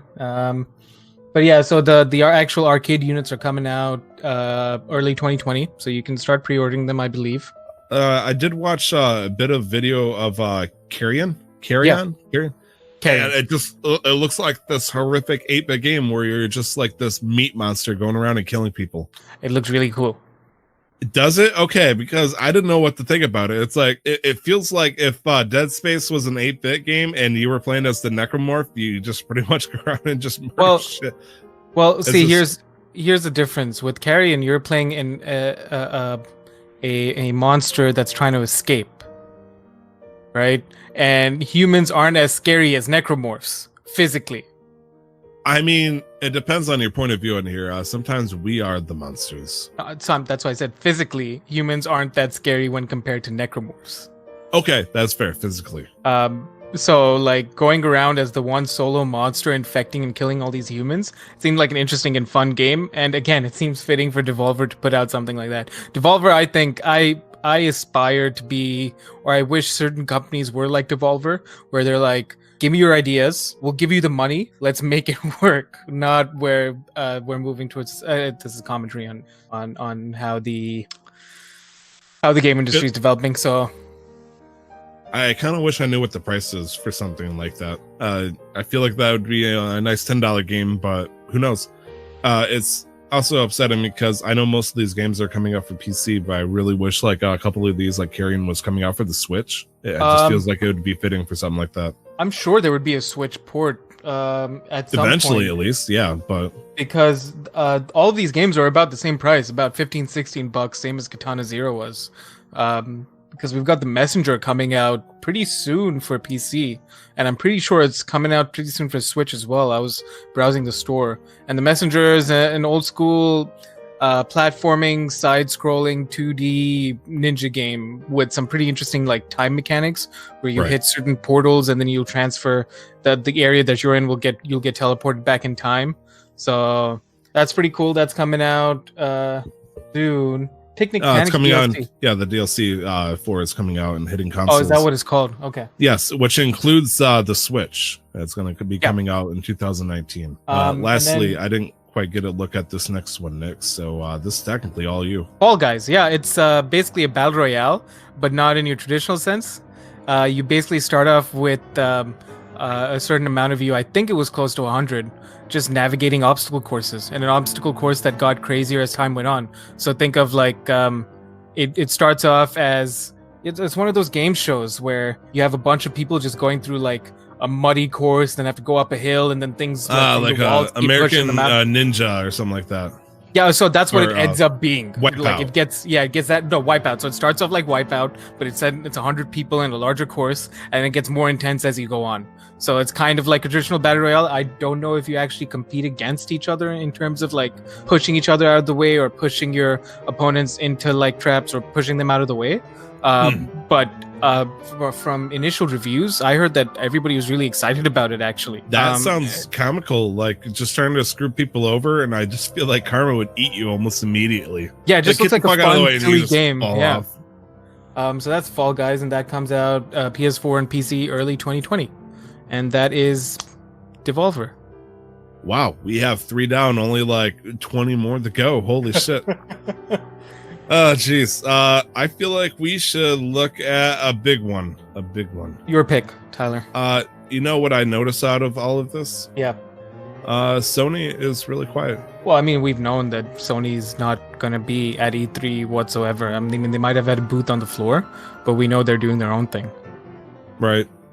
I can't confirm if they had a booth on the floor. I'm just guessing that you would at least do that, but I mean, they skipped it almost wholesale. I believe they had made a couple announcements about Last of Us 2, but yeah, they totally went dark. It's just so weird not having that. I am going to go for a big name, but I want to save the best for last, if you don't mind. Right. So I'm going to look at Microsoft. Actually, which I would also disagree. I think Microsoft and Nintendo did equally well, but anyways, that's just that's personal opinion. No, I understand that. Before we get into that, Microsoft probably did the third best. Who did second best? Square Enix. Doubt. Okay, Phil Spencer is fair. Actually on the board for E3, and he put out a statement for saying that he was sad and disappointed that Sony didn't show up because he has a vested interest in E3 being a good show. He's like, Sony missing out. Sony being at E3 makes everybody want to do better, and it just makes it a better show. And so there's a bunch of other people, like 2 other important people. I think one of them was from ZeniMax that was also on the board, but I could be wrong. But I just thought that was interesting. I mean, what is a E3 show without a solo 3-minute guitar player? It just feels empty. It's not E3. It's not E3. But this year's E3, and since we're talking about Microsoft, this is E3 had something else. But Tyler, what out of everything, what jumped out at you from their conference, besides the obvious? Well, I'll save the one game for you, sir, because you seem like a billion times more interested in that kind of stuff. A couple of things I just want to poke and prod at. they are announcing the Xbox Game Pass. So the Game Pass for the Xbox specifically for the PC. So you have the Game Pass for the PC, and then you have the Game Pass for the Xbox, and they're like, hey, LOL, now you can get the Xbox Game Pass on the PC, so you can access Xbox games potentially on the PC. So you can buy both of them separately. I believe they're both $10 a piece, and there is a special pack where you can get a bundle, I believe, for $15 a month. So I don't know what the fuck that is about. That's kind of weird, honestly. That really threw me off for a loop that they have a separate Game Pass, because I thought if you bought Game Pass for one, it would come for both. But Microsoft blows money, as it turns out. I didn't pay too much attention to it, but I think the PC Game Pass has some other caveats to it. Okay, it just kind of freaked me out a little bit. The other thing is, in the previous episode, I talked shit about how the Xbox One controller still uses AA batteries. And lo and behold, Phil Spencer himself apparently was on the microphone. He was like, we need to fix that. Just announce something. I'll get a stock image. We have 100 stock images. We're not even going to use it. Just put it out there. And fucking hell, they put out an Elite controller Series 2 that has an internal battery on it. I mean, the only downside is it's probably going to be hundreds of dollars because it's an Elite controller. I'm pretty sure the last one was like $150. Yep, they said $150. For competitive like shooters on console, SCUF gaming controllers were some of the more popular, specifically for the PS4, because they had paddles on the back. That's one of the advantages of these controllers. They have paddles on the back, so you never have to take your thumbs off the thumbsticks to sacrifice for movement. So you can shoot, move, and do other actions all at the same time without having to take your fingers off one of the buttons. So I have an Elite controller, and Oh, do you? I do have an Elite controller, and this was right at the end of like Destiny's 1 lifetime. And so these really help me when we do like weekend trials in Destiny with my competitive gaming, at least as competitive as we could get in D1. And the general takeaway is, putting aside the price, the Elite controllers are some of the best competitive controllers because of their build quality and how long they last. It's just the price. It's insanely high for that, for what you want, where you can get a SCUF for cheaper. I think for $50 cheaper. But with the really is the build quality that's the only argument point for why it's priced so high. If I was somebody who was playing shooters and all that stuff competitively as my main source of gaming, would you recommend that with the price difference over a regular Xbox One controller? I would, or you could learn to claw. So the claw, the legendary claw technique. So you had these controllers where they've got these paddles, and with the Xbox they are magnetic, right? So they go on the back like so, and I'm just putting the things on the back right now. So they go on the back like so, right? They're pressable controls, and I'm holding up my Xbox for Tyler, my Elite controller for Tyler, because I don't think I've shown it to him. And you can map any button you want to these, and there's two more on this side. That's where they fit. Shit. Right? That's so cool. And it even has, so these things right here, when you flip them, I think it goes this way, it blocks the pull distance on the triggers. So now it's shorter. If I go it the other way, now it has to go all the way for it to activate. So think of it as like a mechanical switch. So now it only has to go that much to activate. So you just gotta tap it instead of pushing it all the way down to shoot somebody. You just gotta. Yeah, that's cool. So essentially, if I had all four paddles, I'm essentially holding the controller like this, right? And it's just about learning and muscle memory and practicing. And I would never have to move my right thumb to any of the buttons if I wanted to jump or if I wanted to reload or swap weapons. Now a claw is essentially this. So it's a little bit awkward. But you play like that, where you bring in your index finger over on top so that you can use that to press everything, rather than having to sacrifice removing your right thumb. Oh, that just sounds so horrible, though. So that's what we adopted on the Xbox. I feel like you get arthritis doing that. It is... I've seen my friend pull off some insanely clutch plays because he learned how to claw, and he was able to like use it effectively in very high, intense situations. But I opted for comfort. I was saying, I used my hand in the next 20 years. And when the Elite controllers went on sale, I'm like, fuck yeah, I want one. And so I picked up one.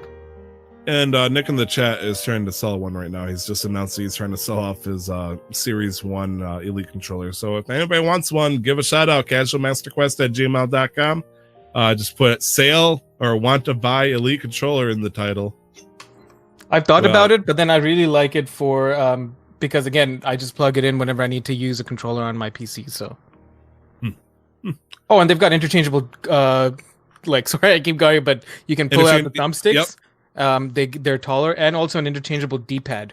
So it goes from the standard 4 arrows to a kind of like a flat circle that goes right on top. It almost feels like the Steam button, I guess, system. Yeah. But because if you're trying to use that and you're trying to do button combos and all that, like for example a fighting game, doing that across a crosspad can really chafe the tongue or the tongue. If you're using your tongue to play, your thumb after a while it starts to hurt. But yeah, no, that's the Elite controller. So yeah. Anyways, thank you, Nick. That's my tangent for the day. They are also talking about doing console streaming from the Xbox One to, and I put this in quotes, anywhere, which I mean essentially a PC. Kind of like how PS4 can stream through a PlayStation system. That's coming out in October. So we got that going on. Is there anything here that you are looking at that you really, really want to talk about, Nick? Gears of War 5. I'm excited for that. That's part of why I have an Xbox, because of the Gear series. So that's coming out soon. I think they gave us a date, September 10th. I'm trying to put that up, put off the other game until the end. No, that's totally understandable. Let's hold off on talking about Sega's Phantasy Star Online 2. Ah, shit. Well, I guess now we have to talk about it. Yeah, I guess now we got to talk about it. Tell me about this game. I know nothing about this game. This game was pretty much the swan song of the Sega Dreamcast, the first one, before it got taken out completely and went to bankruptcy. A lot of people really tried hard to keep private servers and all that stuff up going, and people really liked it, but unfortunately, it was very hard to play, especially with the fans translations. The second version came out, but I believe it was either strictly in Japan or Korea, and people started making accounts to go over there, but the latency was pretty rough because the servers were over in that area only, plus native language and all that. So through a mixture of fan translations that they would have to do over time, with each patch and all that stuff, it was really rough for people to play, and only the most dedicated Western audiences could play. And they are finally announcing that people will be able to get a chance to play it with official translations and all that out on the Xbox One and PC. It's just imagine a fantasy space game. It's a fantasy space game. It's Destiny-like, except a little bit more casual, I'd like to think. And people like to sit around a space station hub and just kind of sit there and talk with each other. It was more chatty than Destiny, I guess. Destiny felt more gameplay oriented, but this was more role play, it felt like at the time. But I mean, you can dance. Yeah, nice. So if you like dancing in a space MMO, then guess what? I got good news for you. It's your chance to play the Korean equivalent of Destiny 2. Nice. Coming out spring 2020. I'm just looking at the games here, and they announced a lot of games this year, as they usually do. Yeah, they did. Holy shit, they announced a fucking game. We've got the one that stands out to me immediately on this list is Elden Ring. Do you know why, Tyler? Not a damn clue, dude. Because it is a collaboration between the creators of Dark Souls, From Software, and G.R.R. Martin, the creator of Game of Thrones. Oh boy. Well, on the plus side, you'll know a lot of characters will die at least.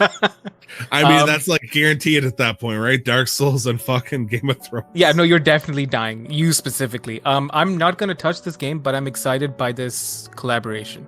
I'm not going to touch this game, not because either of these people are bad, these creators. It's just I fucking hate the Soul series as a game. It's not for me. That's why I didn't touch Sekiro. That's why I didn't touch even play Dark Souls 3 without going into multiplayer mode immediately. So I'm not going to... And as Nick in the chat has said, because he can't finish his fucking book, so he has to do something else. So until he finishes that, I'm not touching the Sanon. I don't even read those books. But yeah, no, Elden Rings, the new Dragon Ball Z game, Kakarot. It's coming out 2020. It looks solid. I don't know if they're sticking with the fighter theme or it's now more story based. I think it's an RPG. I mean, the only thing I got to see was the Prince Vegeta and Nappa, pretty much. Right. I didn't get to see the actual video, whatnot. It does look like it's using something very similar to the Dragon Ball Fighter Z, Fighters, whatever you want to call it. And it does look like it might be something that's story based. And I really do like the original timeline where Vegeta was still considered the bad guy before he switched over to the anti-hero. Towards the end of the Frieza saga. I always liked it when he was like just a flat out super asshole where he could give two shits about you. So it does make sense that they picked this kind of timeline. Honestly, the only other timeline I could think of that would rival this was Dragon Ball when Goku was going against Evil King Piccolo. But no one knows about that. So I guess Kakarot and Vegeta, it is. Right. I actually read that series where he went up and he got I think it was a beam at the top of the tower, and then that boosted his abilities, and then he went and did all the training, and then he came back. That was pretty good. Thank you, Nick, for giving me some validation. Yeah. You did your best. Yeah. We've got Age of Empires 2 coming. Like a remastered edition, which I'm excited by. I hope so, because Age of Empires came out when I was like in 5th grade, so this is definitely a remake. Who was the original company that made Age of Empires? Shit. Because I've talked about this on the show before. They also made Age of Mythology, which I really like. And Age of Mythology came out so fucking long ago. Relic Entertainment, Ensemble Studios, Glue Mobile. Age of Mythology came so fucking long ago that it came out in 2002, but it's still 20-something bucks on Steam. Much like the developers, it is a relic that people are... Ensemble Studios did Age of Mythology and Age of Empires 2. Oh, shit. Nick, we got so many games that we can just name off at this point. Yeah. Do you mind if I run down the list here? Go for it. All right. This one I'm going to give a little love by Bandai Namco, Tales of Arise or Arise. I have no idea yet. Part of the Tales series, which is something I'm excited for. I've been wanting to pick up a good Tales game ever since I played Tales of Symphonia. I really just want to get into another Tales, and Berseria was kind of into it, but I think this is something I want to look into. It's coming out 2020. We talked about Elden Ring. They announced Battletoads for some fucking reason because Microsoft's weird. Microsoft's Flight Simulator, which it was a big thing back around like 2012, 2014. It looks like they're coming back with play available, I believe, for the Xbox One. And it looks really good too, from what they showed. They did a damn good job with it, yeah. Just the idea of flying different types of planes. We talked about Dragon Ball Z. Obsidian, who was recently purchased, I believe, within the past year by Microsoft, they showed their new game called The Outer Worlds. Outer Worlds is coming out on October 25th. I don't have any information about this game. After that, we got Minecraft Dungeons coming out in spring of 2020. So if you want more Minecraft, ironically enough, they did point out that it says from the creators of Minecraft, which I'm assuming they mean Mojang and not Notch, because they pretty much scratched Notch out of fucking everything they could think of. Let's see. They're announcing a Blair Witch game, which is supposed to be some kind of Slenderman style horror game. It's coming out on August 30th. That's fair. Forza Horizon 4, it's already out, but they're announcing a DLC for Lego Speed Champions. So if you want to play Lego cars and you got Forza Horizon 4, then yeah. And there's so much fucking more. But those were the big ones, at least, and we've got those are the big ones. I'm gonna say we do have at least 2 more I'd like to announce. 3 more. Okay, fine. Psychonauts.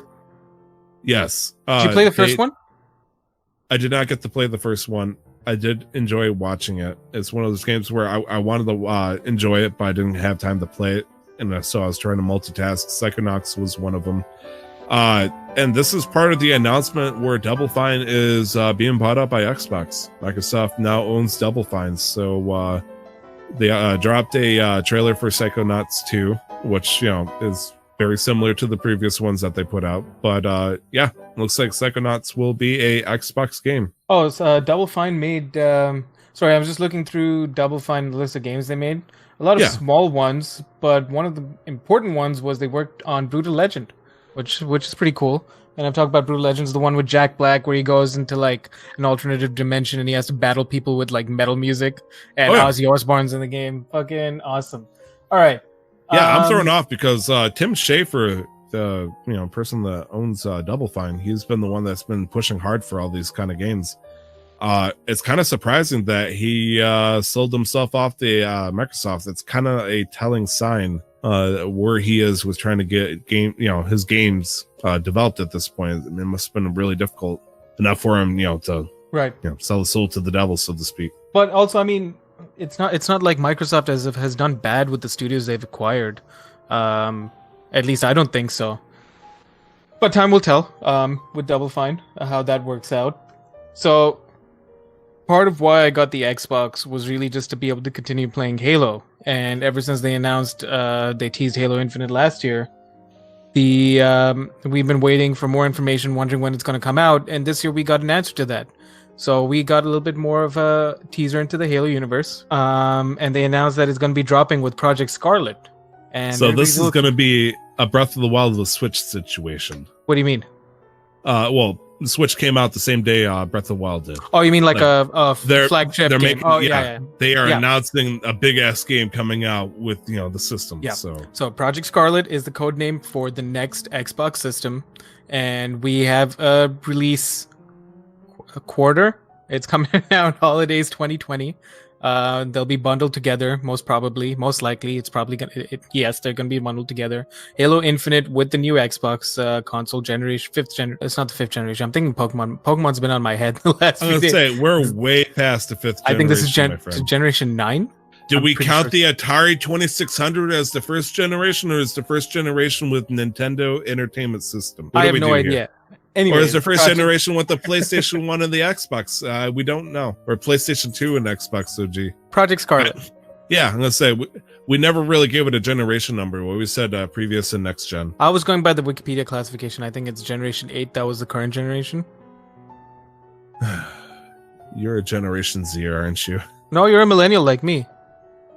So tell me about the Xbox Scarlett. It's got a solid-state drive.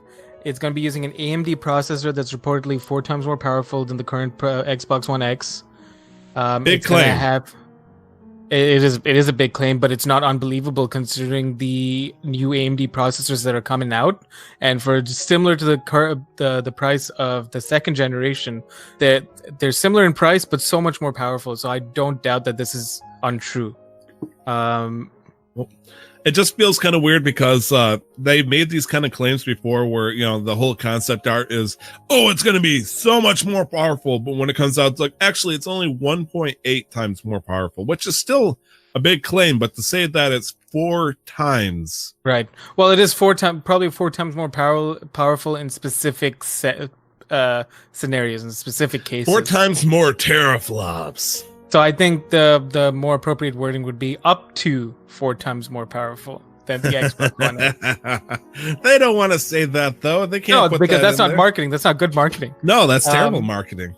It'll be able to go up to 8K resolution and support 120 FPS with a minimum of 60 FPS. I think they promised. Up to, yes. Yep. Yeah. Well, I mean, in this case, it has to be up to because it depends on your display now. So if you have a 4K display, you can't expect 8K resolution because it's not going to happen. Yeah, but they're not going to be able to put Halo Infinite and 8K resolution, can they? They'll be able to. Why wouldn't they be able to? Oh, yeah. I just feel like the end game, 8K resolution is going to come out for that fucking puzzle game that comes out with almost... what little puzzle game became super popular when it first came out with the Xbox 360? Not Bejeweled, but the pinball one. It just felt like it was a hexagon style game that came out the same time the 360 came out, and it was a free to play game that seemed like everybody got their hands on, and it was just a fantastic looking game. You have no idea what I'm talking about. Oh my gosh. Well, go ahead and run down the list. I'm going to hunt for this damn thing. So we've got 8K resolution up to 120 FPS, depending on the developer, depending on the game. But I think they promised or guaranteed that it'd be able to do 60 FPS minimum as long as the developer made it for 60 FPS. And it's also going to be using GDDR6 RAM, which is essentially top of the line. So we've got a big beefy console headed right to us next year during the holidays. That's going to drop with the new Halo games, Halo Infinite, which I'm very excited for. Halo Infinite has been reported to be a aesthetic reboot of the series. So more going back to the original Combat Evolved Halo 2 and Halo 3 style. They want to keep it on one planet. The story got kind of fucked up in the middle, so I don't know what's going to happen there. But I'm just very excited because this is a big part of my childhood. It's a big part of why I like shooters. So I'm very excited for that. And it's going to be on PC. So yay. I'm still looking for that game. I do believe I might have found it, but I could be mistaken. This is the closest thing I could find. To me, I just don't feel like it is. I was thinking of something that it looks like Hexic, but it had a Bejeweled-like setting to it. It almost felt more space themed, and it is bugging me that I have no idea what I'm talking about, but it looked great. And it was one of those games where it was simple, it was to the point, and it had a strong graphic design. And I guess it was probably one of the only games I got to play that was, free back on Xbox 360 back in the day. But it does not seem like I'm going to be able to find it while we talk about this, so I'm going to abandon it. But I thought it might have been Hexic, might have been Luxor, but no. I wish I could find it. This is actually breaking my heart. Well, if you want to continue looking for that, I'm going to lose my fucking shit. Go ahead, Nick. Take it away, because I know what you want to talk about. All the hype's died down for me already. I'm going to spoil it, Nick. You better watch out. Okay. Cyberpunk 2077 by CD Projekt Red.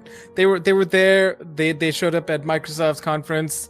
And they started showing the trailer for some of they started showing a new trailer. Trailer went on.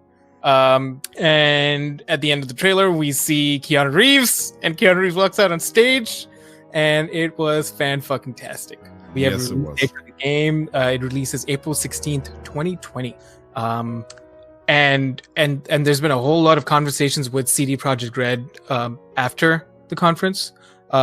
So apparently Keanu Reeves' character is going to have the most dialogue in the game, second only to the player themselves. He's going to be your best friend, essentially. He's going to be a key character. He's going to be your Midna, your Navi. How the fuck did they keep this a secret, Tyler? I mean, how? I don't know. I couldn't tell you, dude. Obviously, Keanu Reeves knows how to keep his mouth shut. Well, Keanu Reeves he doesn't have socials at all, so it's probably easier for him to not have anybody track his kind of shit that's happening, because he just lives a very simple, straightforward life. He doesn't have any socials. He just goes to work, shoots his films, shoots some people in the head in his films, then goes home. He didn't know how to react when he was on stage. You could see visibly that. So Phil Spencer also put out another thing where he's like, all right, listen, when you go out on stage, people are going to lose their fucking minds. You better be ready for that. I'm paraphrasing roughly here. He's like, well, why? He didn't understand. Keanu Reeves doesn't even know his place in internet culture. And so when he came out on stage, he was visibly taken aback. He had to take some time to get through his thing that he had to say. And it's awesome. I'm just very excited because this is the year of Keanu. We've had him in a rom-com. We've had him in John Wick 3, and now we're going to get him in Cyberpunk 2077. It just feels weird because I would have thought that Keanu Reeves, his time would have passed, after the late, beginning to mid 2000s, I'd like to think, especially after The Matrix and stuff like that. It just felt like his time kind of passed. But the fact that he managed to mature and pull on and then turn into what he is today, it feels amazing. Right. And now I want to turn the conversation on CD Projekt Red a little bit. There was a little bit of controversy with Cyberpunk from E3 because there was an ad in the game during the demo, or from a still from the game, where you could see I believe, and I just want to be correct here, I believe you could see a trans model in one of the in-game ads. And I don't know exactly what the controversy was. But basically, CD Projekt Red came out and said that they're trying to implement a system where you could essentially be whatever you want when you're creating your character. So apart from your standard, when you think of Skyrim or you think of MMORPGs, instead of the standard like face sculpting and body sculpting tools, they want to take it further and be like, you could, because it's a cyberpunk world where people are getting cybernetic enhancements, getting new eyes put in, you're getting new arms put in. They're like, if you want to have parts of this specific kind mixed with parts of this specific kind, you can do that, but it's a little complicated, and we want to take our time with it and make sure we do it right, because they also want players to have a choice in the voice lines as well and how it sounds, which I think is really cool that they're trying to implement. So you can, at least that's what I understood from the interview, that they're trying to implement, and they haven't made any promises as to whether that's going to be in the game because of the complexity. Because you can imagine, especially with something like your voice, if your character has dialogue, but there's an option for 10 different voices for a specific type, they'd have to record every single one of those voices. Oh yeah, especially in the outcomes that continue with that. So that's a fucking lot, dude. CD Projekt Red to me is by far what developers should be today. And then I was having a conversation with some friends, some colleagues, I would say, on campus today, earlier this week. And somebody's like, "Yeah, I'm not too excited by by Cyberpunk. I just don't want it to be another situation like Anthem." And like, all right, listen here, you fuckface. BioWare and CD Projekt Red are two different. I just went off on him because I'm like, you can't. No, listen here, you little shit. But yeah, CD Projekt Red, Cyberpunk 2077 with Keanu Reeves, April 16, 2020. It's probably going to be where we get it for current generation of consoles, and then as soon as the new generation drops, we're going to get enhanced versions. It's interesting because CD Projekt Red is the kind of company where they're going to do just fine regardless. They've had, middle of the road, if not very high, decent. They're successful in making their games, especially with The Witcher. And so to have a boon that is in the shape of Keanu Reeves, be a part of this, it just feels like overkill, Nick. It just feels like overkill. I feel like I'm starting to get nervous because this might be one of those stars aligned kind of game. Like people might get hyped on it beyond any reason because they think it's going to be the biggest game of the decade, and it might be. I don't fucking know. That's a fair concern, but I would argue that you let CD Projekt Red merits speak for themselves. Look at what they've done with The Witcher 3. Look at how they're outside of the games. Look at how they're treating their developers. Look at how open their communication is and what they're trying to do. So I feel like it wouldn't be ill-advised to put your faith in them and this game. But I would also agree that it could lead to overhyped expectations, because that's what happens when you bring in a celebrity and you combine it with the video game and you expect it to be amazing, and then it just falls flat on its face. Oh yeah. Oh boy. We got to keep moving, Nick. Yeah, we do. We have 3 more fucking companies. I say that one of them we should be able to run through a warm room real quickly here in the course of 5 minutes. If you're down, I'm down for it. Do you know which one I'm talking about? All right. So PC Gaming Show came after Devolver Digital, which is kind of ironic because Devolver's like, E3 nerds. Anybody that takes this serious is a bunch of loons. PC Gaming Show is like, we take this very seriously. Here's all the games that we're going to come out. Very serious names. Please take everything serious. And so we got hit with names like Evil Genius 2 World Domination, which is a PC game, shocker. These are all PC games coming out in a closed beta 2019. PC Gaming Show? I wouldn't have. I know, right? Surprise. Yeah, I got to make sure that announced every time. Vampire, The Masquerade, Bloodlines 2 coming out early 2020. Starmancer, the beta is coming out later for 2019. Chivalry 2, which was the first one was a popular Knights medieval game coming out in 2020. Mosaic coming out in 2019. Midnight Ghost Hunt, which looked like it was interesting. And this summer, the alpha version's coming out. It's really weird because alpha versions and beta versions of almost all of these games. It's a PC game. I mean, it's a list of indie series games that are coming out for the PC. So, you know, it was kind of like their time to shine. It wasn't exactly the most notable performance because, like, the big ones hardly anybody know about anyways. So it was like, new games, please try us. We'll give you beta versions soon. We might see you in 2021. So, is there anything you want to poke about on this one, or? Yeah, you missed out 2. Sure. Shenmue 3. Yep. And Terraria expansion. Terraria expansion, I believe it's called Journey's End. Yes, it did get announced, but that is 1.3.6, which I've known about since the beginning of time. They're just putting a name on it. So you're right. I should point that out that they're finally wrapping that up. There's minor updates. There's nothing too crazy. Maybe a couple of new bosses and all that stuff. Enough for me to go through my yearly journey through it. Yes, but. Cool. And Shenmue 3. Okay. I just heard people get hyped about it, so I figured it was important. Not playing any of the shit games. I've heard people get hyped out about it for a very different reason, but saying that it's a terrible game. So we'll see. Which one do you want to do next, Nick? The one that I'm least excited about. That's a dangerous answer. I don't know how to respond to that. Square Enix. Okay, I wasn't sure. Who the fuck? You got a PlayStation 4 now via your friend. So, things can happen. Yeah, but I don't give a fuck about any of these. Are you serious? I give zero shits about every single one of these. God, not even a little?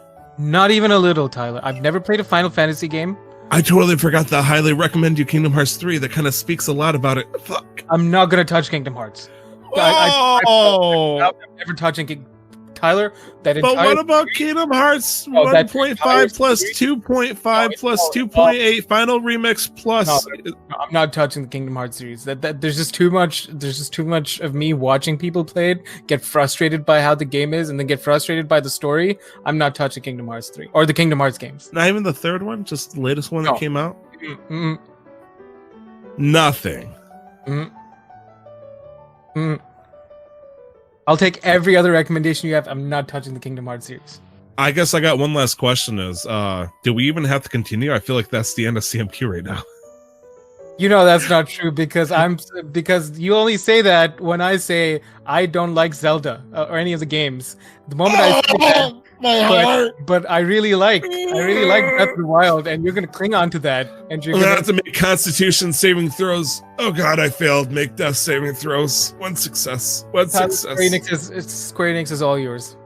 Fine. Square Enix coming out next year, May 15th. Marvel Avengers is coming out for everything, including Google Stadia, but not the Switch, notably. A lot of people have been complaining about it, saying that the art style feels bland. It does feel like they kind of went for something similar to what they look like in the movies. Some subtle differences, like armor and all that stuff. Some subtle differences. It looks like the stunt doubles that they modeled.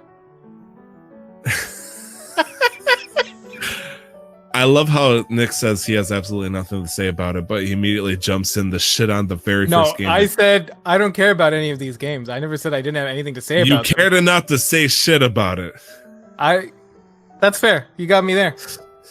Touche. No, I'm not going to say anything else now for the next, while you're done with. Are you sure? Don't hurt yourself.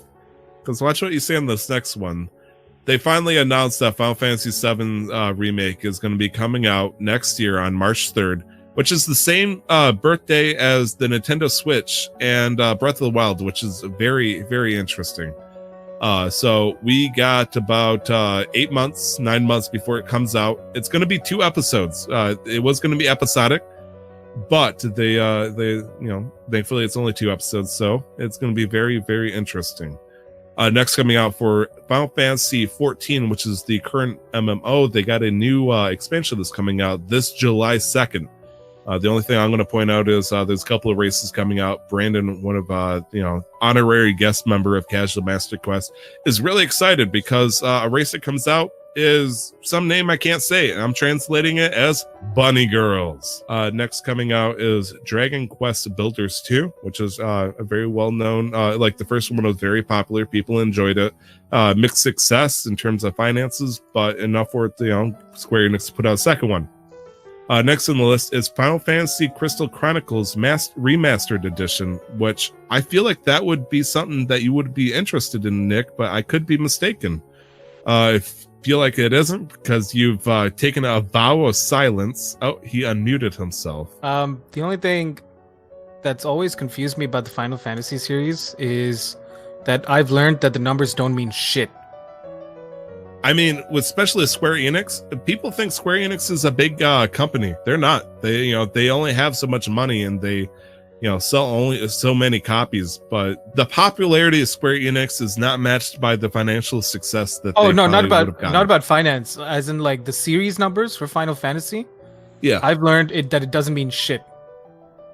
No, it doesn't. Which bothers me. Like, it just genuinely, that bothers me from an organizational point of view. Why would you give it a number when you could just give it a name for that game?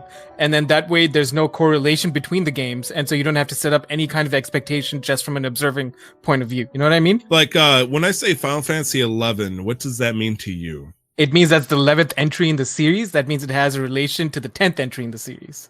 Which is, which is completely fucking untrue. I'm gonna say, there's chocobos in both of them. But Final Fantasy X was a popular RPG that came out for the PlayStation 2 and it involved a single-player storyline, whereas Final Fantasy XI was their first attempt at an MMORPG for Final Fantasy that's completely different genre and everything. You could argue that maybe the story elements, characters, okay, fine, but then they're not all the same game. It'd be like Destiny 1 being a first-person shooter to Destiny 2 being a MOBA, but then you're calling it a sequel. But it doesn't make sense to me. So, in your argument, the numbering system, it doesn't make sense.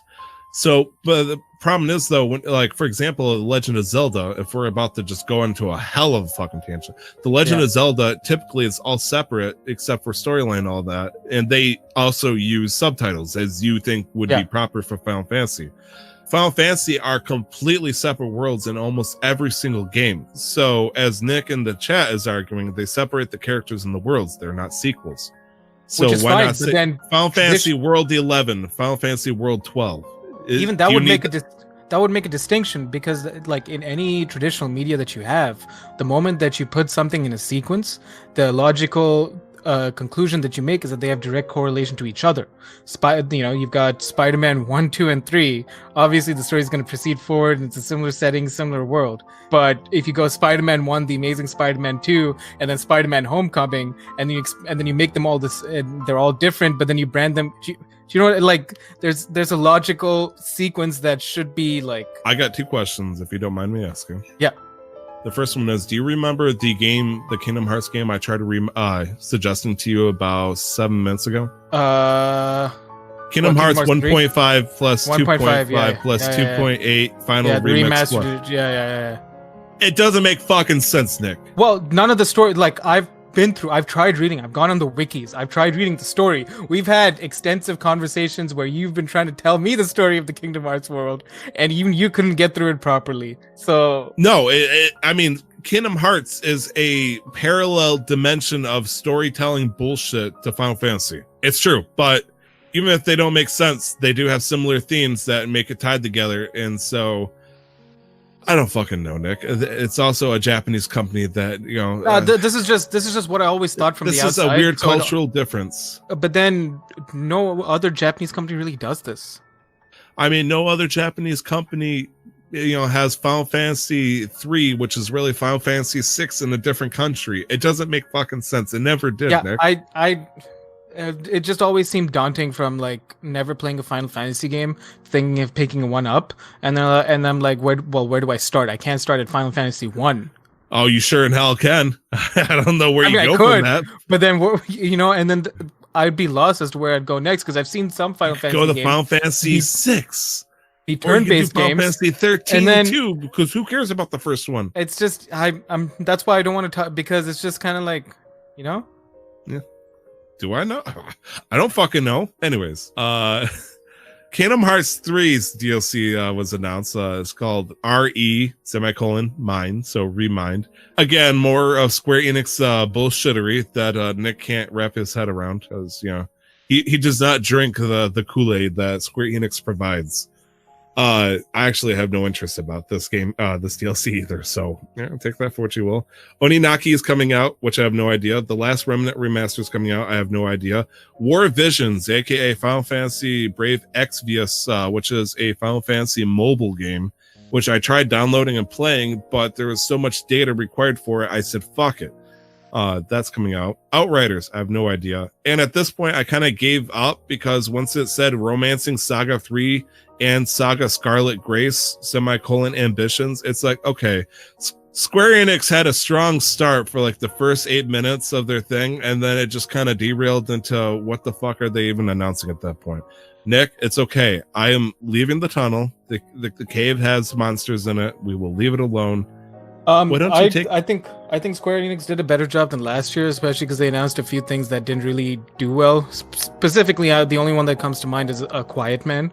It was a really quiet launch and a very quiet failure. Yeah, I was gonna say it failed miserably, but I think it's probably very telling of Sony that they tried putting support into it. Once they realized what they had, they did not say another word about it. Right. Anyways, Nick, the last section. Are you ready for this? Yeah. I'm just looking over what Nintendo announced, and there's some amazing things. Switcher 3, Wild Hunt. They're bringing Witcher 3 to the Switch. Yes, and they are. This is amazing because that's a massive game, Tyler. That's 80 gigabytes that they're putting on a tiny cartridge and that you can play anywhere you want. Oh yeah. I'm gonna guess that some of it's compressed. If you're, take a wild guess. I know. Well, also, we're only going to be able to get 540p in handheld mode and 720p while it's docked. Right. So you're taking a hit for graphics quality, but I don't think that's the takeaway here. It is a little disappointing, but the takeaway here is that they were able to fit such a massive fucking open world game on a tiny little cartridge, and you can play it wherever you want. That's absolutely true. Do you feel like that's a grand achievement on Project Reds or Nintendo at that point? Both, because Nintendo's now over the last few months proven themselves to be open to working with just about everybody, given their partnership with Xbox over the recent few months. And so the fact that they're doing this means that they're trying to push their platform for the future to see what kind of other partnerships that they could develop. And it was probably also a showcase on Nintendo's part to like, all right, cool, we can do this. Why don't you give me your money now and give me your games? I thought the answer for this originally was the streaming idea, because they did put, I believe, Resident Evil 7 on the Nintendo Switch in Japan, where you'd have like 100 megabyte wraparound file on the Switch, but it would be 100% streaming the game. It never left Japan, so it wasn't exactly a wild success or anything like that. You would have thought that they would do something similar like this, even if it is technically an offline single player game. But if they're able to do it and they're able to pull it off, yeah, it's going to be a big ass game on that Switch. I have a feeling that you probably need a very large SD card for this. We'll find out when. Yeah, we're going to fucking find out. Yeah. They announced 2 characters for Super Smash Bros. Ultimate. The first one, which was not the biggest thing, but shout out back to Square Enix. With the announcement of Dragon Quest Builders 2, Nintendo's like, oh, by the way, Dragon Quest, the hero, their main character, is coming out as DLC this summer. And people are like, ooh, it's like, oh, cool, yeah. And later on in the direct, we're going to go out of order with this direct thing because, the way they handled this. They announced again more DLC for Super Smash Bros. Ultimate. And they did a similar style with the announcement of King K. Rool, where Donkey Kong and Diddy were just kind of thumbing their asses in the cabin, with K. Rool sleeping on the floor for some reason, just because they actually don't hate each other. They're just actors in a movie. Right. And all of a sudden, they're all sticking their head into the window because they hear a noise and they see the shadow, what looks like a popular rare character finally coming back home. And then it's the fucking dog from Duck Hunter holding a duck, saying ha ha ha ha ha. And these previous rare characters, that they're Nintendo property now. They look so sad and disappointed with themselves. And then fucking Banjo-Kazooie comes out and knocks the son of a bitch out of the way. And it was just such a weird thing how well Nintendo was able to design this, because Banjo-Kazooie being a rare property, back in the day, I believe they're now owned, by Microsoft, whereas Donkey Kong was a rare property, but it became Nintendo property later on. Just to see them finally come back and united on a platform for the first time in almost 20 years. The showing, Donkey Kong just, wilding, yeah, and even fucking K. Rool was just losing his shit. It had a good feeling. People really love the idea of Banjo-Kazooie coming back in this form for the Super Smash Bros. Even the oh man, every time I want to talk about him, I always forget his fucking name. The guy that is in charge of the music for Banjo-Kazooie, Conker's Bad Fur Day, all those people. Actually, I remember it's Grant Kirkhope. He was super stoked seeing this kind of stuff. Everybody that was previously in Rare, the developers for the original game, they just got so, like, they started posting on Twitter about how they were crying. They were so fucking happy and thrilled that, people loved the idea of their creations from way back in the day finally getting to play together again. Yeah, especially because we've been seeing a huge wave of nostalgia over the last 2 years, I think, and that driving some of these projects like the PlayStation Classic, which is a meme at this point, and all the other remastered consoles, the Crash remaster, the Spyro remaster. And so this kind of makes sense, especially for a game like this, rather than give it a full game, bringing these characters into Super Smash Brothers. It's kind of like a welcome home party, essentially. Yeah. It just suggests a lot, although right now that's currently being disproven, because one of the things that did get shown, Joker from Persona 5 got announced as DLC for Super Smash Brothers. But they would have thought that since there hasn't been a Persona game on a Nintendo console in a very, very long time, they're thinking, oh, Persona 5 must be coming for the Switch. No announcement for that. Persona 5 Royal Mode or Royal Edition has not been announced. So what does that mean for Banjo-Kazooie? We don't know at the moment. Other things that got announced that are coming out that we know about is like, for example, Fire Emblem Three Houses. It's the next Fire Emblem game in the series. Is coming out on July 26th. Which will be interesting to see a Fire Emblem game come out for a console. I think the last time that has happened was for the Wii, Radiant Dawn. It's been a while. Resident Evil 5 and Resident Evil 6, for some reason, are coming over to Switch this fall. I could give two shits about that. I'm sorry. I'm just saying that for the record. Resident Evil 5, I enjoyed playing with a friend, but it was a terrible game. Resident Evil 6, I wouldn't even touch. No More Heroes 3 is being announced, coming out for 2020, also for the Switch. Let's assume, for the sake of reference, these are all coming out for the Nintendo Switch. Not a fucking game is coming out for the 3DS. Even if it is, I'm denying it. Astral Chain, a game I'm not familiar with, is coming out on August 30th. Marvel Ultimate Alliance 3, The Black Order, which, it's Marvel Alliance. It's coming out. There's no announcement date for it. This one kind of... What's up? Sorry. Astral Chains is an action video game developed by Platinum. Oh. Yeah. Oh, well, shit. Okay, cool. No, that gives it a lot of worth, actually. We don't know too much about it, but it is being developed by Platinum. Well, shit. Good deal. This one kind of threw me off because I didn't think this was still a thing, but I guess it is. Mario and Sonic at the Olympic Games, so hopefully I'll get to play as Dr. Robotnik doing the hammer toss. Is this like a crossover series? Yeah, they're not previous, where basically a bunch of Mario characters and a bunch of Sonic characters will team up, and you'll do like actual Olympic activities like toboggan and all that stuff. So like Mario Party, but Olympics, but Sonic and Mario. Yes, absolutely. Okay. Why?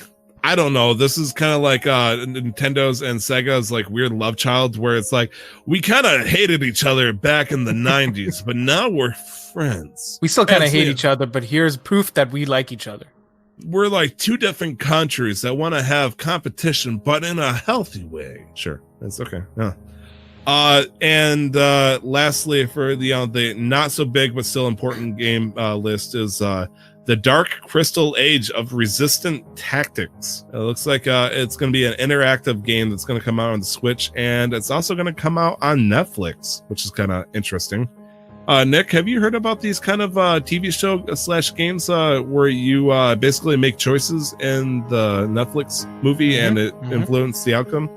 It was interesting. I got to do that once with Bear Grylls, and I was hoping he died by my poor choice, but he survived, so I kind of lost interest immediately. So we got that coming out.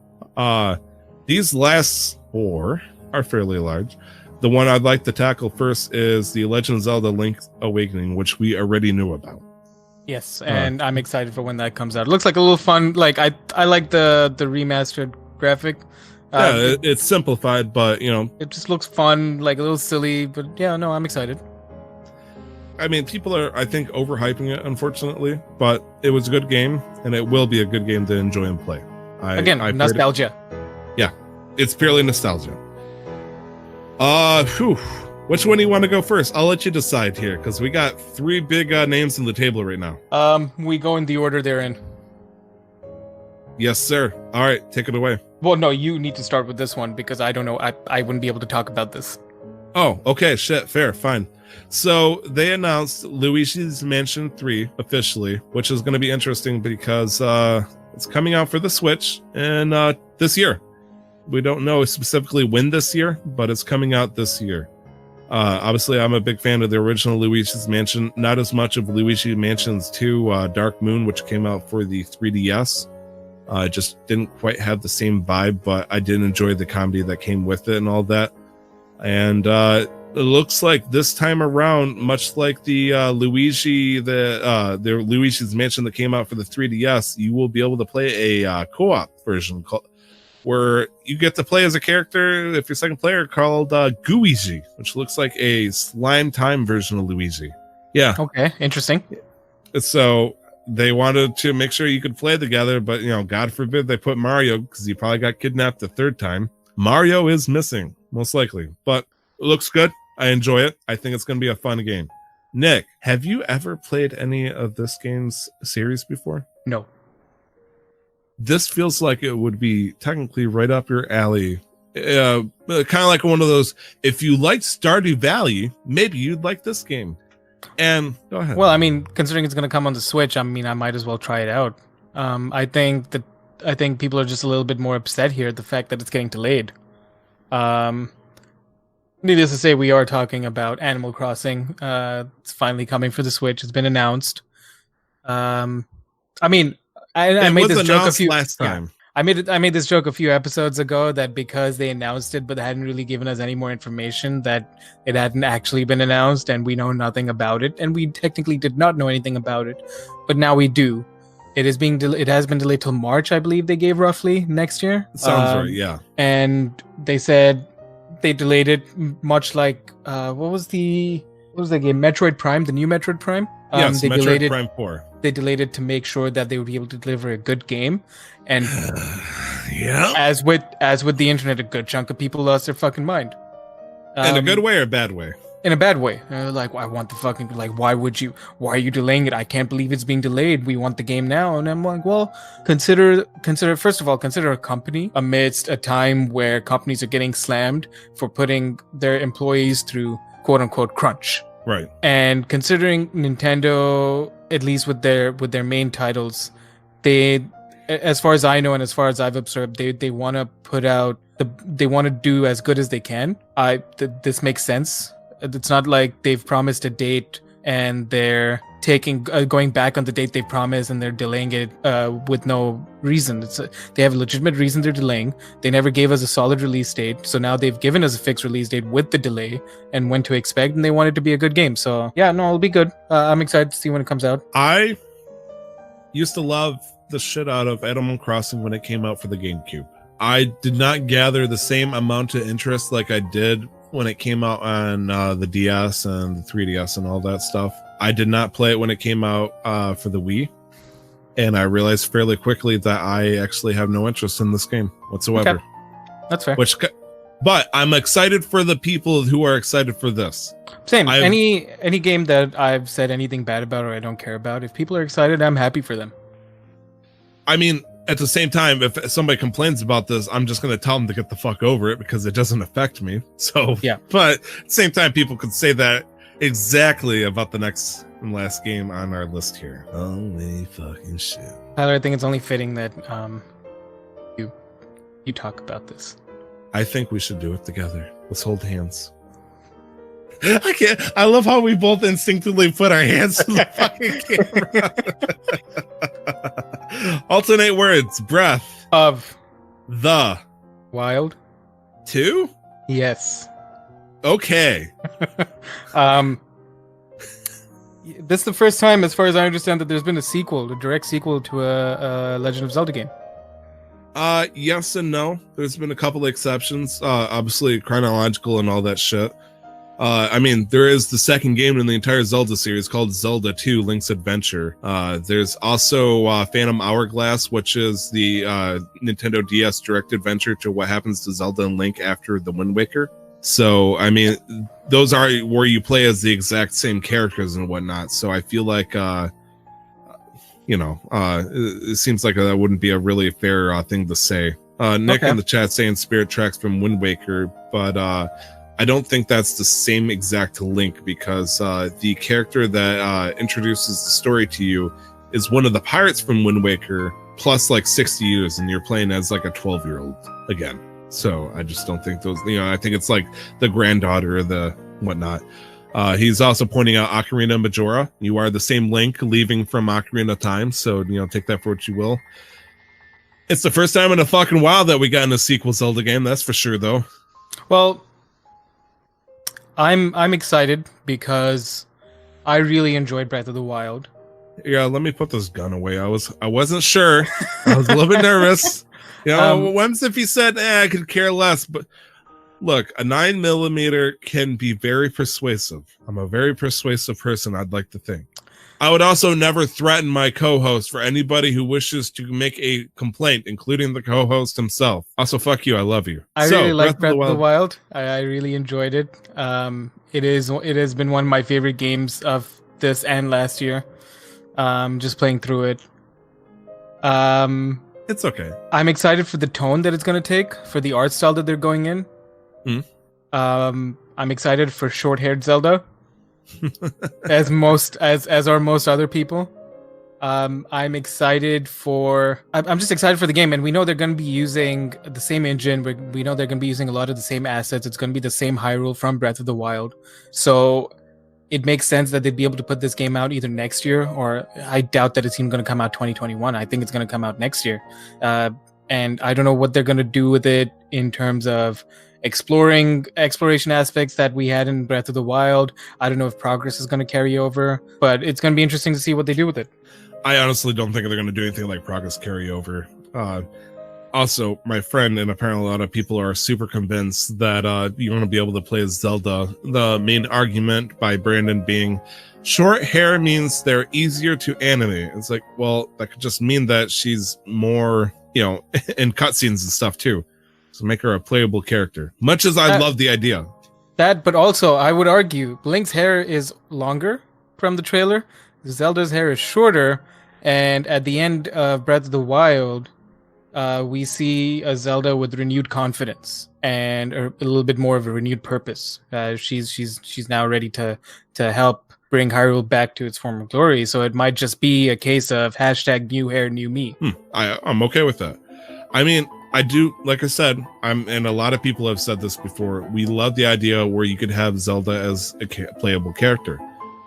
Maybe even a main playable character. That unfortunately, almost every single game, Zelda's been forced to either the damsel in distress or a supporting role. And it's very unfortunate. I think Nintendo has enough intelligence that it's 2019.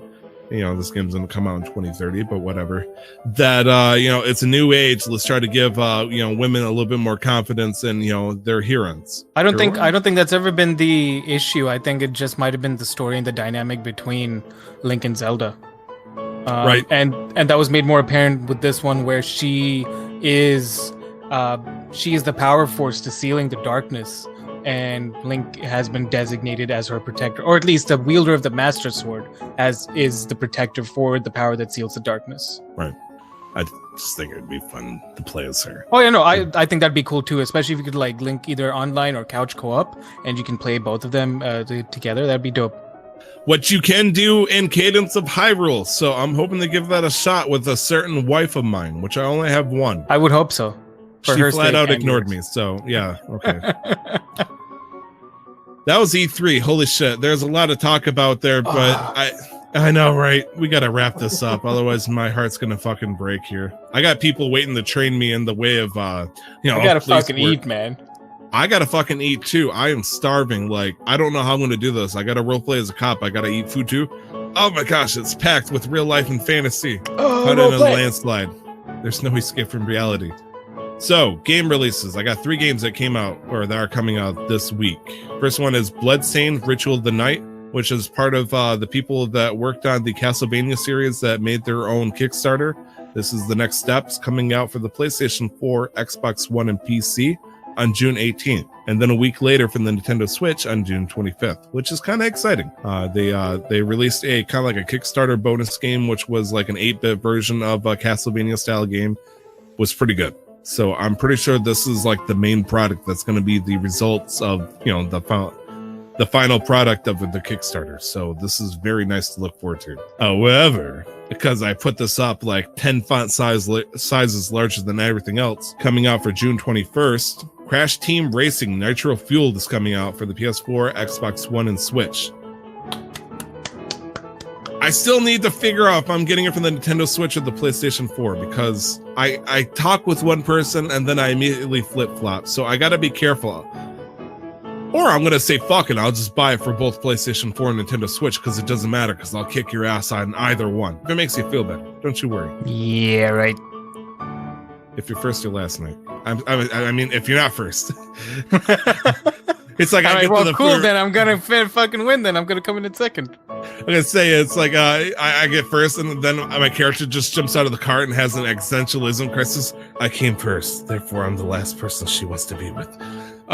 Anyways, lastly, coming out also on the same day, June 21st, is Judgment, coming out for the PlayStation 4. All right, Nick says he already bought it for the PlayStation 4. Didn't you say that your friend Eugene pre-ordered it for the PlayStation 4? Yeah, he's gonna get it for the PlayStation 4. I think I'm gonna get it for the Switch, so I'll be able to play on both. Okay, then let's just wrap it up and say we're good. PlayStation 4. And Nick in the chat is saying Breath of the Wild's overrated. Horizon Zero Dawn is better. I am legally not allowed to respond to that. I can't. I cannot. This day in gaming, we have 3 games that came out. The first one came out in 2016 for Steam. You might not recognize this, but it's Higurashi When They Cry, Chapter 3, Tatari Goroshi, which is a visual novel game that I was a big fan of the anime adaptation. Just figured to give it a shout. This one is probably the biggest one, which is Sonic Adventure DX, the director's cut. Came out for the GameCube in 2003. Happy birthday to, Sonic Adventure DX. You are now 16 years old. Last but not least, Dance Dance Revolution Disney Remix came out for the PlayStation 1 in 2001. Hip hip hooray and all that stuff. Oh, man. Nick.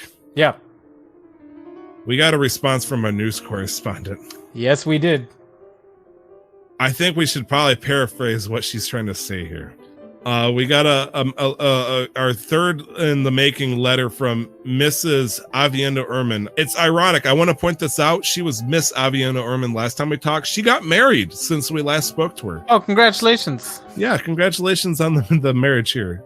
So, long story short, she, Miss Aviano here, our scam letter, news correspondent, she's dying of some kind of nasty medical condition, and she needs our full name, address, private phone number, age, and then begins to quote what I presume is about a quarter of the Bible, the New Testament. And she's dying, Nick. She just throws these right at us. She's not afraid of letting us know that. No, she is an open heart. So I think we should respond with open arms, and we're gonna do a quick Mad Libs. Are you ready for this, Nick? Yep.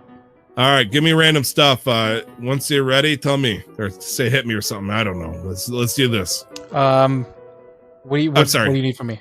I just wanted to say confirmation that you're ready to do this shit. I'm ready. All right, adjective. Beautiful. Oh wow, you're thinking of her. I'm gonna have to leave you alone. Let's see. All right, give me another adjective. Slutty. Okay, give me another adjective. Kind. Interesting. A verb. Digging. You say digging? Sorry, dig. Dig? The fuck's a verb? No, digging is a verb. Digging's a verb. Yeah, okay, digging. Yeah. Adverb.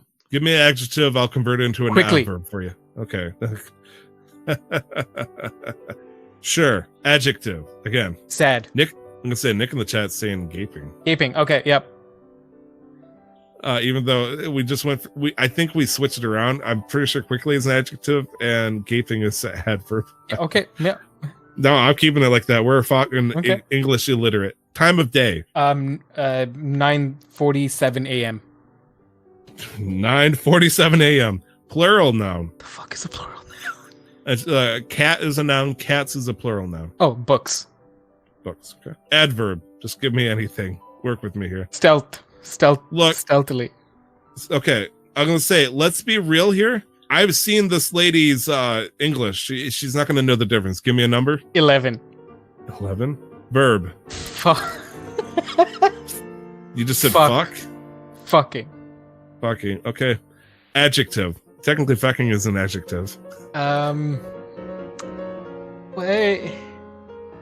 If Nick in the chat beats you, I'm typing whatever he says, so you better get something good. Creepy.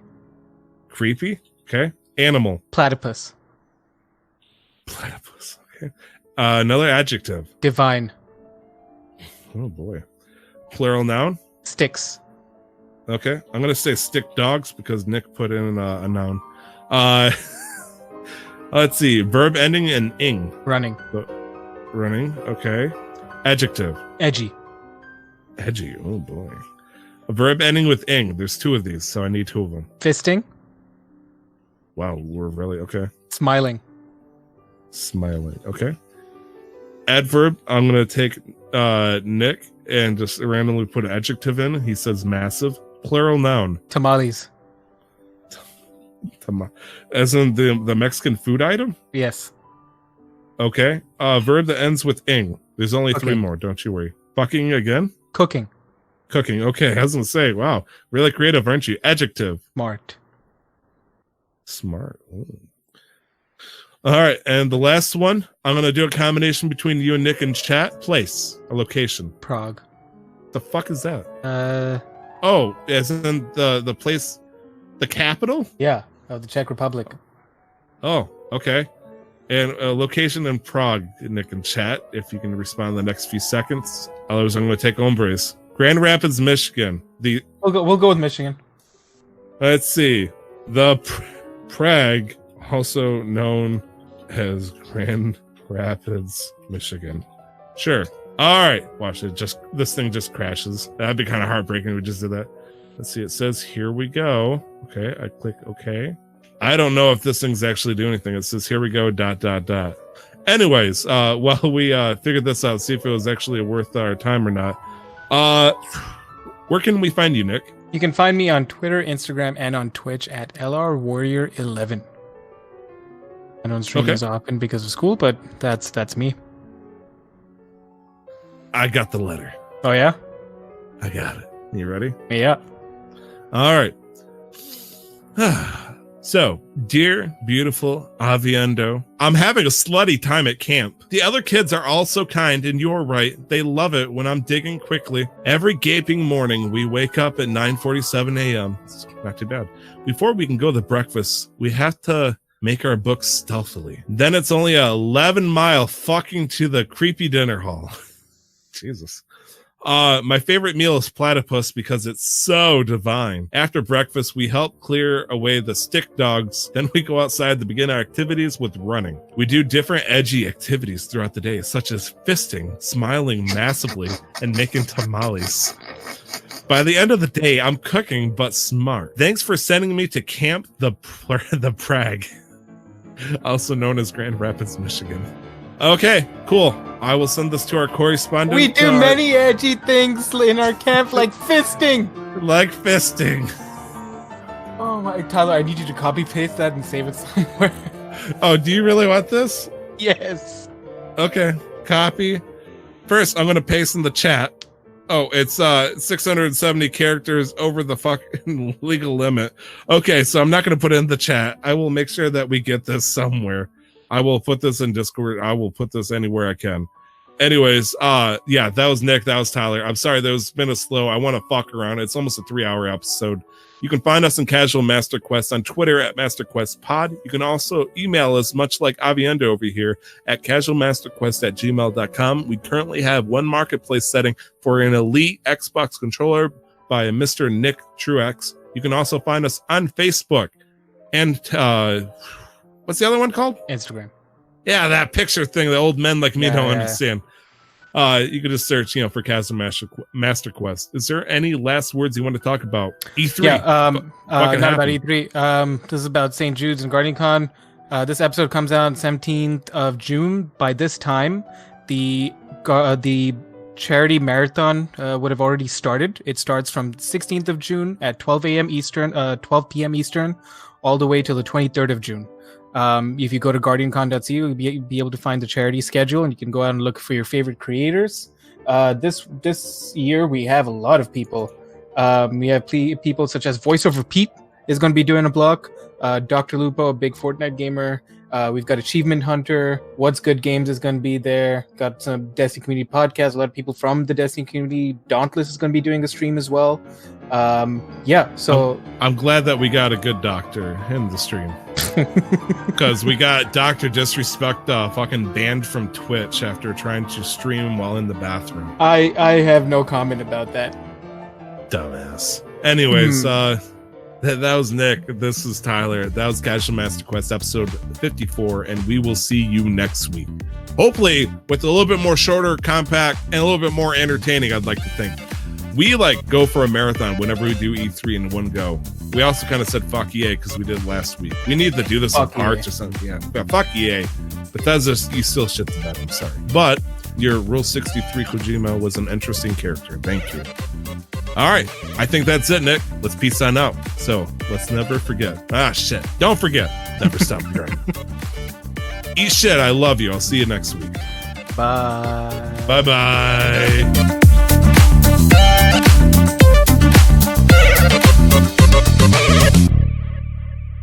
The intro to the podcast, titled Casual Master Quest, was paid for and produced by the wonderful talent Revelries Music. You can find more of their work at soundcloud.com/Revelries Music, or just click on the link in the show descriptions. The background music is the album Top 50 Best Classical Piano Music by Brilliant Classics. You can find out more about Creative Commons at www.creativecommons.org/license/by/4.0.